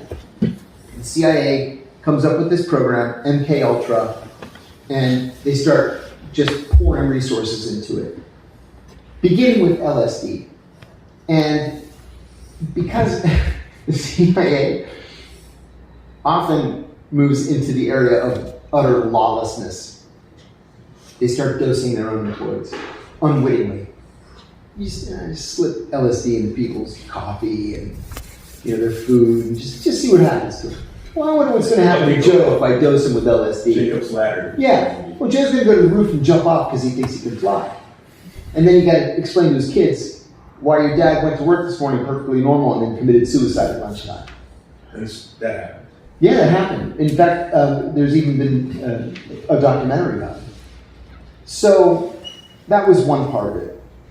They hired psychics and seers and readers, and it was all silliness and nonsense. It never amounted to anything. But then there were sub-operations of MK Ultra, like MK Chickwit, for example, where we broke into the lab in Switzerland and stole the formula for LSD so we could make it better. And then we just decided to, I'm not making this up, it's all out there online, you can find it. We decided to make San Francisco the headquarters of these experiments. And so hippie culture, the Grateful Dead, fish, all at the same time is the fruit of It CIA. all came out of CIA. So we decided to recruit a whole contingent of prostitutes. And we set up a safe house. So we sent the prostitutes out to pick up John's clients, dose them with LSD, bring them back to the safe house, tie them down, and get them to confess their deepest, darkest secrets. And it just didn't work. They were just, jabbering incoherently and having flashbacks and freakouts, and it just didn't work. And then we decided, well, let's come up with a germ, and we'll wait until a really foggy day when the air is really heavy, and we'll just shoot this germ into the air in San Francisco and just see if anybody gets sick. Because then we can do it in Moscow and really screw them up, right? So we come up with this germ that's developed in a CIA lab. We wait until an unusually foggy day, and then just drive around the city with these big pipes, just blowing the germ into the atmosphere. 2 days later, 11 people came down with this extraordinarily rare upper respiratory infection that had never been seen in San Francisco before. We were like, hey, that worked. We should do that in the Moscow subway system and see if we can really screw them up. Then there was another experiment where they decided to dose. There's a small village in France. Forgive me. How many people knew about this? Was this a small? At the time, it was very, very small. It was tightly held. It was a compartmented program. So we went to this village in France. It had one bakery that supplied the entire village, and we dosed the yeast. In the middle of the night, we broke into the bakery and put LSD in the yeast. The baker comes to work in the morning. He makes all the bread. He sells the bread to everybody in the village. Everybody in the village goes on an LSD trip. And then for decades, we were like, it wasn't us, it wasn't us, it wasn't us. And then in the 90s, we're like, okay, it was us. And then finally, in 1975, the CIA had just gone too far, right? We just lost the Vietnam War, and everybody in the CIA is like smuggling heroin back from Vietnam, and it's just a disaster. So Senator Frank Church, a Democrat of Idaho, convenes a special committee known as the Church Committee. Congressman Otis Pike, a Democrat from Long Island, convenes a parallel committee in the House side, the Pike Committee. They morphed into the Senate Select Committee on Intelligence and the House Permanent Select Committee on Intelligence. And they started investigating the CIA, what was then called the family jewels, where they demanded literally everything that the CIA had. Well, the first thing that comes up is MK Ultra and associated assassination programs. The CIA wasn't supposed to be assassinating people. In fact, it was out there assassinating thousands of people. So Congress put the brakes on that. Senator Church specifically told the CIA director, do not destroy the MKUltra documents. Direct order. He literally went from Capitol Hill back to headquarters and said, destroy everything. And so everybody in the building is just shredding documents. They destroyed 85% of the MKUltra documents. 15% survived. That's why we have this little idea after all these years of what it was, but we really don't know what the overall program was because it was all destroyed. Well, the director was fined $500 for this egregious criminal act of defying Congress. And the old timers used to talk about this when I... And that's talks about the IDF does for soldiers and everything. Oh, yeah. My God, you're going to be fined $500. What happened was, he was held in contempt of Congress. He was found guilty, fined $500. He went back to headquarters, and the old timers told me that every CIA employee had lined the halls, and they were throwing dollars and $5 into a hat to pay the director's $500 fine. Just as a big FU to Congress. A big FU to Congress. So he just walked us through the lawlessness, the cover-up, including the files Congress never got to see. Now comes the part that should set off alarms everywhere. Testimony: the CIA took back 40 boxes of JFK and MKUltra records being reviewed for declassification. The CIA refused to provide information necessary to understand why analytical standards at the CIA were violated. The CIA illegally monitored the computer and phone usage of DIG personnel, their investigations, and contact with whistleblowers. These were Americans being spied upon illegally while executing duties directed by the President and under the authority of the Director of National Intelligence. One CIA contractor assisting with the DIG's investigation into the events that transpired between 2022 and 2023 was fired by the CIA one day after meeting with the DIG. When the DIG ceased operations, the CIA also took back 40 boxes of JFK files and MKUltra files being processed for declassification by DNI Gabbard. So it means the agency is still playing gatekeeper with records. Next, Jesse Waters and John Kiriakou break down what it means if the CIA seized those boxes from Tulsi Gabbard's office.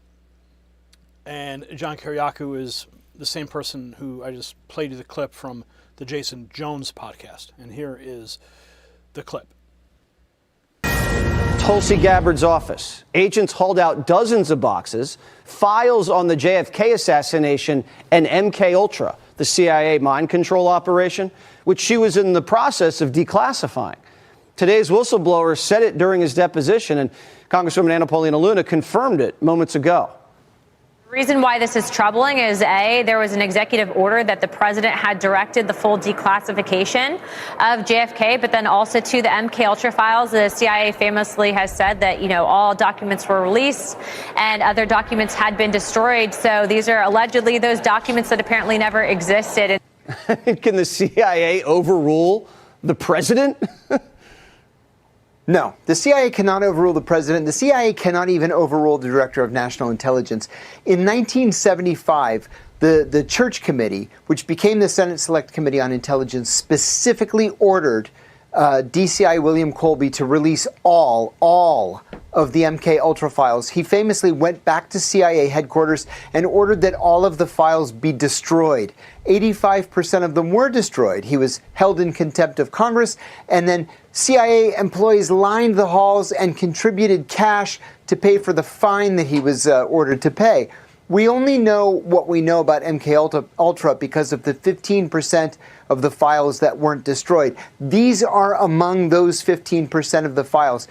They are mandated to be declassified. The American people have a right to know what is in these files, and the CIA can't raid offices least of all the offices of the Director of National Intelligence. It's just real life isn't supposed to work this way. This is crazy. This is something out of a movie, but the CIA was experimenting with LSD on willing and unwilling participants during the Cold War for intelligence operations and to exploit people, and it didn't go well a lot of the time.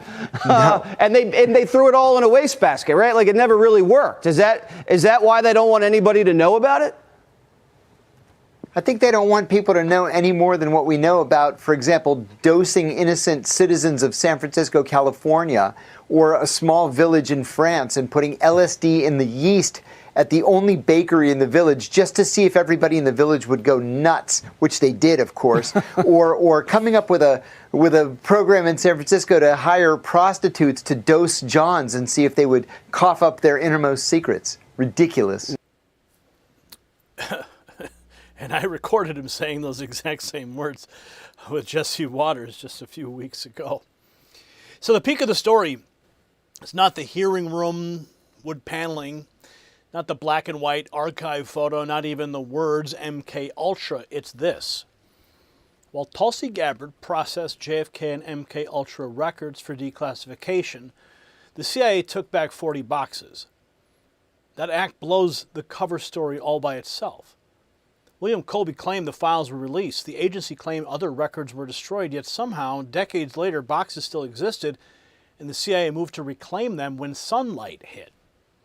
Anna Paulina Luna, Tim Burchett, Eli Crane, Matt Gaetz, Andy Biggs, Nancy Mace, Glenn Grothman didn't corner a relic. They cornered a living bureaucracy that still protects Sidney Gottlieb's legacy of secrecy, abuse, and contempt for the American people. So here's the line in the sand.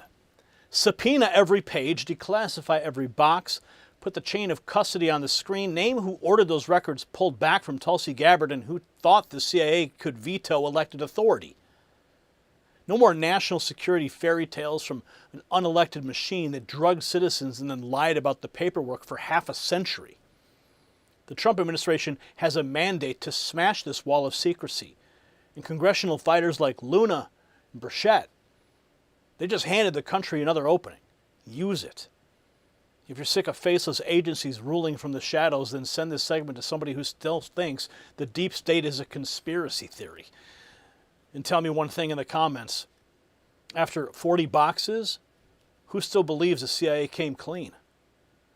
That answer tells you whether America governs Washington or Washington governs America. And I want to make sure you stay in the inside track and get the news you depend on. And that's why I set up this telephone number just for you. Thousands and thousands of patriots are already getting the inside text message every night. They've texted raw feed to 844-840-4963, and I want you to text those words to that number as well. I do not want you to miss out. I want to make sure you're also celebrating with us. Go to the merch shelf below this video or go to shop.nextnewsnetwork.com.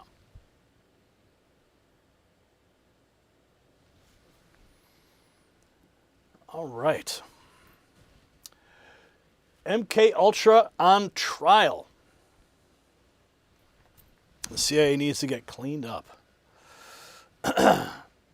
There's not one real problem, there are many. Everyone that benefited from the deep state past needs to lose everything. I see your comments, guys. Thanks for joining us on this live broadcast at Next News on X, at Trump Daily Posts on X, on our flagship YouTube channel as well, and on Rumble and on Kick. We're moving right along into the next story. And the left is losing their mind over.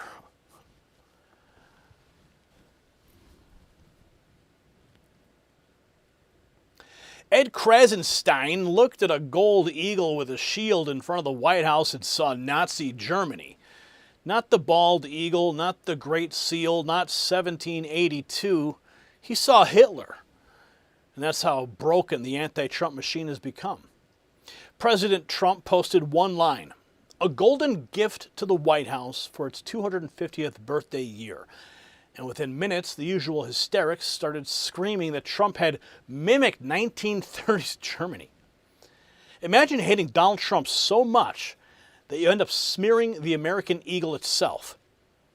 And the detail that blows this whole scam to pieces is so simple, so humiliating, so obvious, it leaves Krasenstein nowhere to hide. This matters because Ed Krasenstein didn't just torch President Trump, he torched American memory. He grabbed an unmistakably American image, a gold eagle with a shield displayed at the White House for a 250th birthday celebration, and tried to poison it on contact because Trump torched it. That's the game. The anti-Trump media class can't beat Trump on strength, momentum, or results, so it attacks the symbols that make Americans feel like Americans. And look at the humiliation. Multiple replies. Smash Krasenstein with the most basic fact in the story. The Great Seal of the United States dates to 1782. One user asked, "Can you remind me which came first, the 1930s or 1782?" Another ripped him with, "You realize the same bird's on all our currency, right?" Exactly.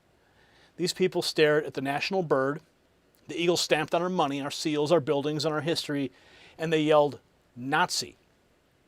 That's not analysis. That's terminal Trump derangement syndrome crashing headfirst into elementary civics. See, Ed Krasenstein looked at an American eagle and saw a threat.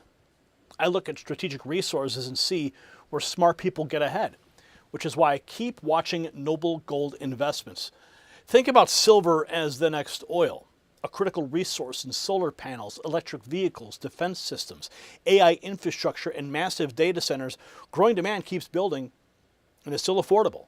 So the average American can start accumulating physical silver now, protect it against inflation, and own the metal the future depends on before hindsight gets expensive. Noble Gold gets that Washington smears symbols while builders secure assets before global demand accelerates. Go to nextnewsgold.com, mention my name, and when you open a new qualified account, Noble Gold will send you a 1/10 ounce gold coin, while the clowns smear eagles, serious Americans lock down strategic resources. Now here's the part that makes this even funnier. Ed Krasenstein didn't target some vague mystery symbol in a dark alley. He targeted a White House birthday image tied to 250 years of American history, and users instantly started posting the Great Seal, the $1 bill, even eagle sculptures from Philadelphia just to rub his nose in it. One reply hit like a hammer. "Nobody tell this genius what the national bird of the United States is." I'm going to pull up some of the posts because the internet buried the smear in real time. Here's what the White House posted today. "A golden gift to the White House for its 250th birthday year, President Donald J. Trump." Making it official, this is the post that the president made on Truth Social. A golden gift. That's the image that was shared by President Trump. Trump rolling out the gold eagle as the White House birthday tribute. Rapid response puts the same post front and center as the image starts to spread. And it's moving fast. Next, CNN's Caitlin Collins jumps in and notes the White House has, quote, "another addition."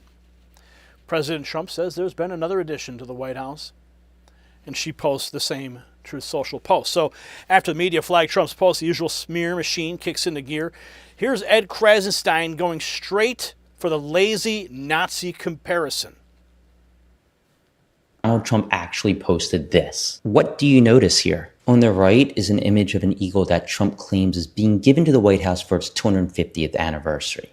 On the left is the eagle known as the Reichsadler, which was a 1930s Germany symbol, the one that took the lives of 6 million Jews. Trump's not even pretending anymore. Yeah. So you heard Krasenstein try to brand the American-style eagle as something sinister. Then he doubles down with a side-by-side graphic comparing Trump's image to the Hitler's Reichsadler. Republicans, stop calling him Hitler. Trump, check out my golden eagle on the left, Hitler's Nazi eagle on the right, Trump's golden eagle.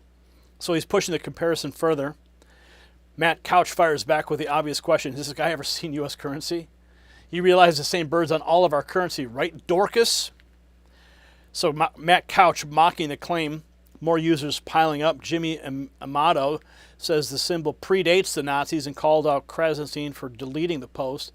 The symbol's been used since before the Nazis even existed by the U.S. government. Your posts are getting dumber and dumber. Wake up.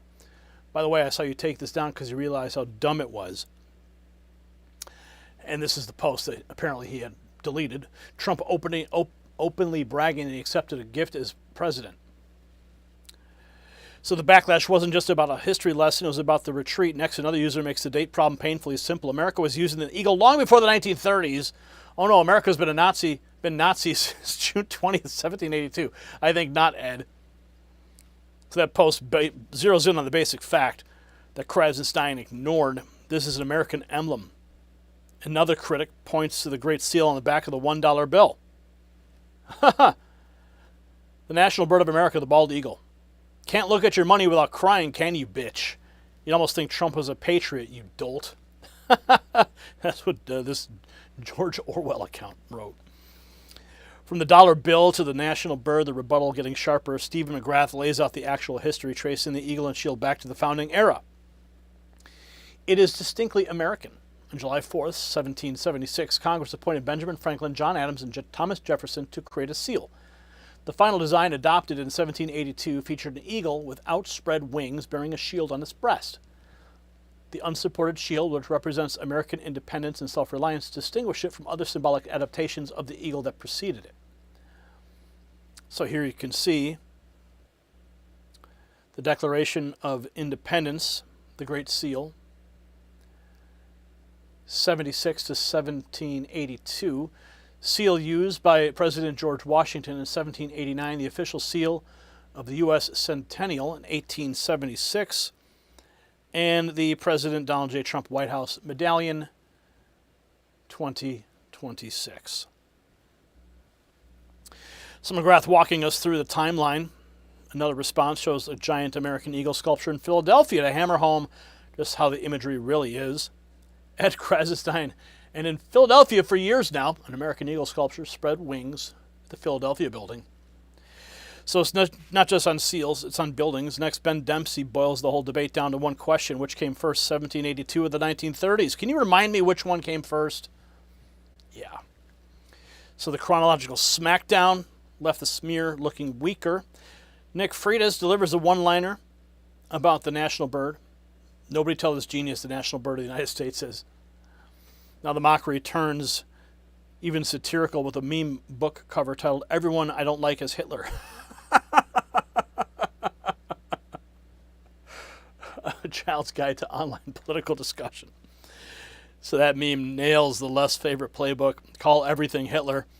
Another post flipping the script and arguing modern socialist politics look a lot closer to authoritarianism. Hitler was a failed art student and a vegan who blamed all his problems on rich people and the Jews. If he was around today, he'd be attending Democrat Socialists of America conferences. Up next, the sarcastic side-by-side suggests Krasenstein's logic. Taking a sip of water would be grounds for another Hitler smear. Yep. Coincidence? I think not. But it makes the point. When everything is Hitler, nothing means anything. Next, one fed-up user says Democrats are backing actual socialists while attacking America's own national bird. This is our national bird, you piece of shite. Democrats are voting in actual socialist communists. Nazis. Socialism, gun control, control the media, censorship, abortion, worship the government, encourage violence. Liberalism? All the same. History repeating itself. So the backlash moves from sarcasm to outrage. Another commentator calls Krasenstein's obsession stage 4 Trump derangement and says even the bald eagle looks evil to these people. Last I checked, the bald eagle was the official bird and symbol of the United States. With stage 4 TDS like yours, everything Trump touches seems evil, even the national bird. Please get treatment. Next, one more over-the-top post aimed at the anti-Trump crowd.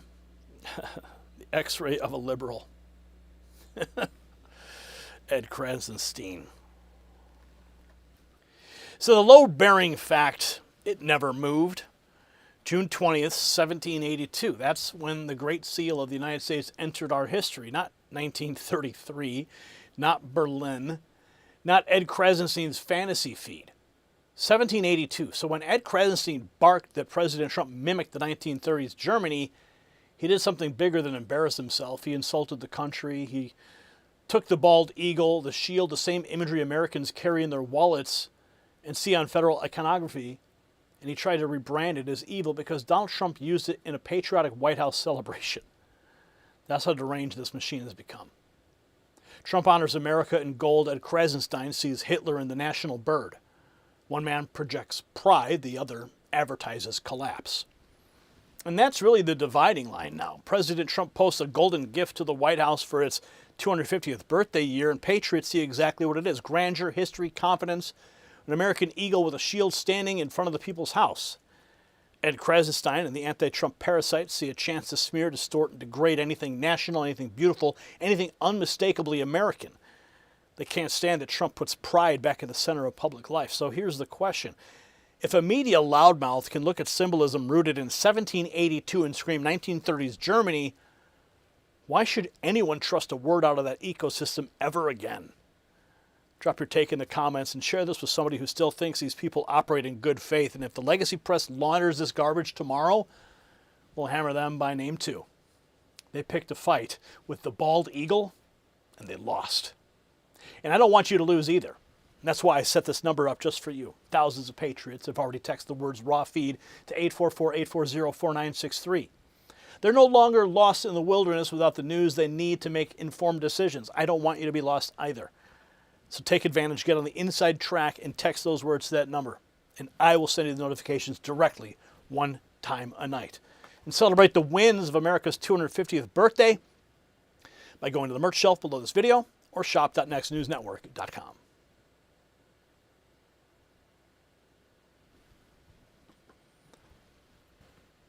All right. Now we move to Pritzker's $4.54 gas scam getting busted. President Trump demanding immediate relief at the pump for everybody. Principal Elena Kagan is an example of American education, is he not? Yeah. Public school, I'm sure. Okay, let's jump into this next topic and drive it home.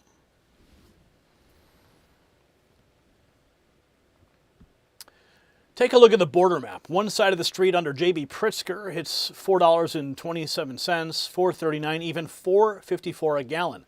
Cross into Indiana, and the numbers crash to $3.09, $3.11, $3.21. That's the whole scam in one screenshot. While legacy media spent days shrieking that Donald Trump's Iran strike would torch working families forever, the national average just dropped to $3.79, down from $4.34 last month. Trump broke the panic cartel. Pritzker, J.B. Pritzker, kept his hand in your pocket. And now Trump wants an immediate drop towards $2.50. The question is simple. Who still stands between you and relief before July 4th? See, this matters because every family loading up the SUV for Independence Day feels the difference between $4.34 and $3.79 in cash. Not in theory. Gas Buddy clocked it. More than 11 cents down in a week, more than 51 cents down in a month. See, that's not an accident. That's the payoff from Trump smashing the Iran hysteria machine that legacy media, foreign policy frauds, and Democrat operatives tried to weaponize against the country. They pushed fear. Trump pushed strength. Oil calmed, prices cracked lower. Now comes the second fight. President Trump is demanding an immediate move lower, even pointing to around $2.50 with the pre-Iran war benchmark sitting at $2.94. Treasury Secretary Bessent put retailers on notice with a line every driver should remember. Be good actors, because we're watching. Good. Watch hard. Because if crude dropped and stations still drag their feet, they are squeezing families on purpose. And in Illinois, Jelly Belly Pritzker adds his own layer of theft with the second highest gas tax in America. Trump is pushing down. Pritzker is jacking up. When families can spot a ripoff just by crossing from Calumet City into Hammond, they should also know the Medicare game runs the same scam. The Medicare confusion industrial complex buries seniors in noise, so they stay stuck. Chapter cuts through it. It's simple by design. One call, one advisor. They look at your doctors, look at your prescriptions, your whole situation, and tell you the truth with no propaganda, just facts. See, they work for you, not big insurance. If you're already on the right plan, they'll say so. If not, they can help you switch. Real clarity, not bureaucratic static, and it's free. It takes under 20 minutes. Call Chapter at the number on the screen right there, 910-728-4109. Last year, people who found new plans with Chapter saved an average of $1,100. So stop letting bureaucratic middlemen pick your pocket. Demand the savings. Now, one more detail before we get into the tweets, because this one stings. Scott Bessent did not just cheer the drop. He warned retailers to be good actors, especially during America's 250th anniversary, because we're watching. That means the Trump administration knows exactly what millions of drivers know. Wholesale markets can fall fast, but too many middlemen cling to the old higher price as long as they can. I'm going to pull up the tweets because everyone's seeing the same thing in real time. It pumps all over the country. New, gas prices are dropping fast. Gas Buddy reports the national average fallen 11 cents in just a week, 51 cents in the past month, making the current average $3.79. National average dropping fast. ABC has to admit prices are down, while Trump pushes stations to cut them even further. Good morning, George. Gas prices are moving in the right direction ahead of the 4th of July. So the national average this morning is $3.79. That is down from $4.34 1 month ago, but we are still not at $2.94 where we were at the start of the Iran war. So President Trump is now demanding that gas stations lower their prices even more immediately, pointing to the fact that the oil market has defied expectations and is trading around its pre-war level. But there are a couple of reasons why gas prices can go up quickly and then take time to come back down. One is that stations might have stocked up on fuel when it was at a higher price, so they need to cover those margins. And then there is the reality that the global supply of oil and gas right now is still very tight. We are seeing shipping pick up through the Strait of Hormuz, but analysts at the firm Kepler say that it's still only about half of the traffic there that it was before the start of the war, when oil, of course, moved freely through the strait. Guys. So the report showed the prices falling, but Trump says the job's not finished. Next, Forbes lays out his demand for an immediate drop to $2.50 a gallon. Trump demands immediate drop in gas prices to $2.50. So Trump is calling for lower prices, and the pressure isn't coming from just him. Treasury Secretary Bessent sends the clear warning to gas retailers that we are watching. We've got a chart of how quickly the prices went up and how they followed crude, and we're going to hold them accountable on the other side. President Trump talked about it the past week. He had a very powerful Truth Social yesterday.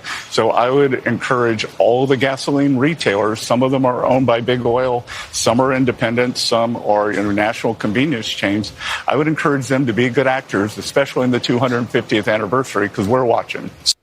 We are watching. So he says retailers will be held accountable. Next, Interior Secretary Doug Burgum makes the red state case on energy and points to a simple truth that drivers can see at the pump.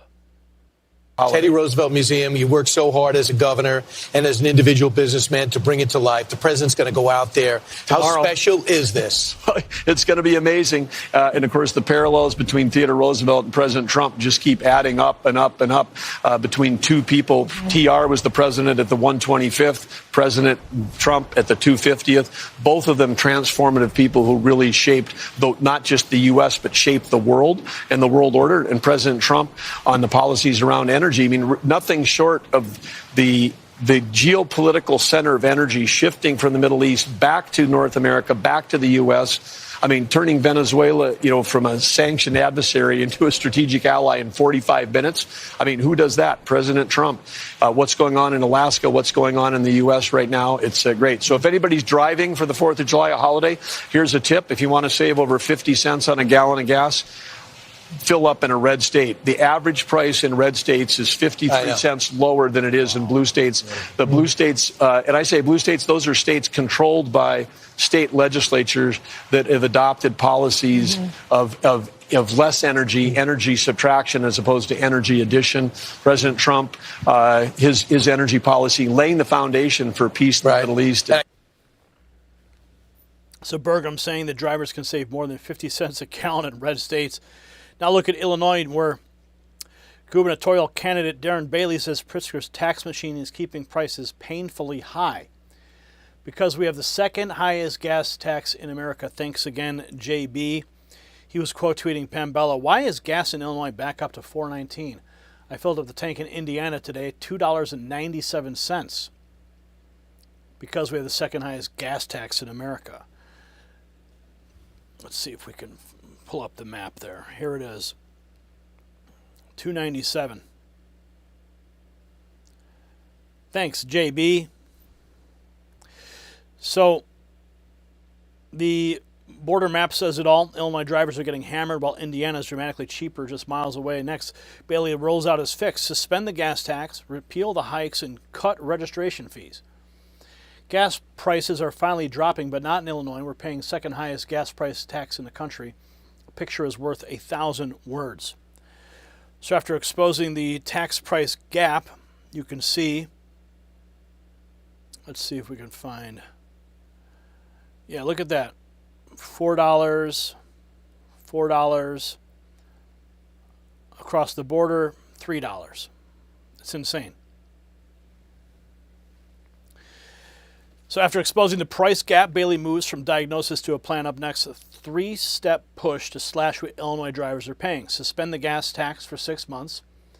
Repeal every gas tax hike since 2019. Cut vehicle registration fees in half. That's the real plan to lower costs for drivers. Step 1, step 2, step 3. That's the message from the Bailey Del Mar campaign in Illinois, going head-to-head against J.B. Pritzker. So the moral verdict lands on that Illinois-Indiana border map like a sledgehammer. You can practically watch J.B. Pritzker rob drivers by zip code. In the same region, Illinois stations flash 427, 439, 454. A short hop away in Indiana, drivers see 309, 311, 321. So don't let any media hack bury that under jargon. Donald Trump cooled the oil panic after the Iran strike and shoved the national average down to 379. J.B. Pritzker still punishes drivers because Democrats treat gasoline like a tax farm. Trump fights through, pass savings through. Pritzker blocks relief at the border. That's not policy finesse, that's a choice made by a governor who sees your commute as his revenue stream. So take the win and keep the pressure on. Trump beat the experts again. He beat the fear dealers again. He beat the media line that swore decisive action abroad would hammer American families at home. Instead, the numbers moved his way. 379 nationally, down from 434, with more than 51 cents wiped out in a month. That is leadership with receipts. But do not let gas retailers slow walk the savings, and don't let Democrat tax addicts like J.B. Pritzker hide behind market excuses while Illinois drivers bankroll his machine. If crude is down, the price on the sign should drop immediately. If you live in a blue state tax trap, put that border map screenshot everywhere. Send it to friends. Drop your local pump price in the comments and make the gougers and the governors own it in public. Americans just watch Trump crush another lie. The country should make sure nobody memory holes this one. And I want to make sure that our news doesn't get memory holed, and that's why I set up this number. 844-840-4963. Thousands and thousands of patriots are already getting the news when YouTube decides to memory hole the content. All they're doing is texting the words raw feed to that number. They're on the inside track, getting one text message a night from me, and they're staying on the inside track of the news. I want to make sure you do too. And make sure you're racking up the wins and celebrating with us by going to the merch shelf below this video or shop.nextnewsnetwork.com.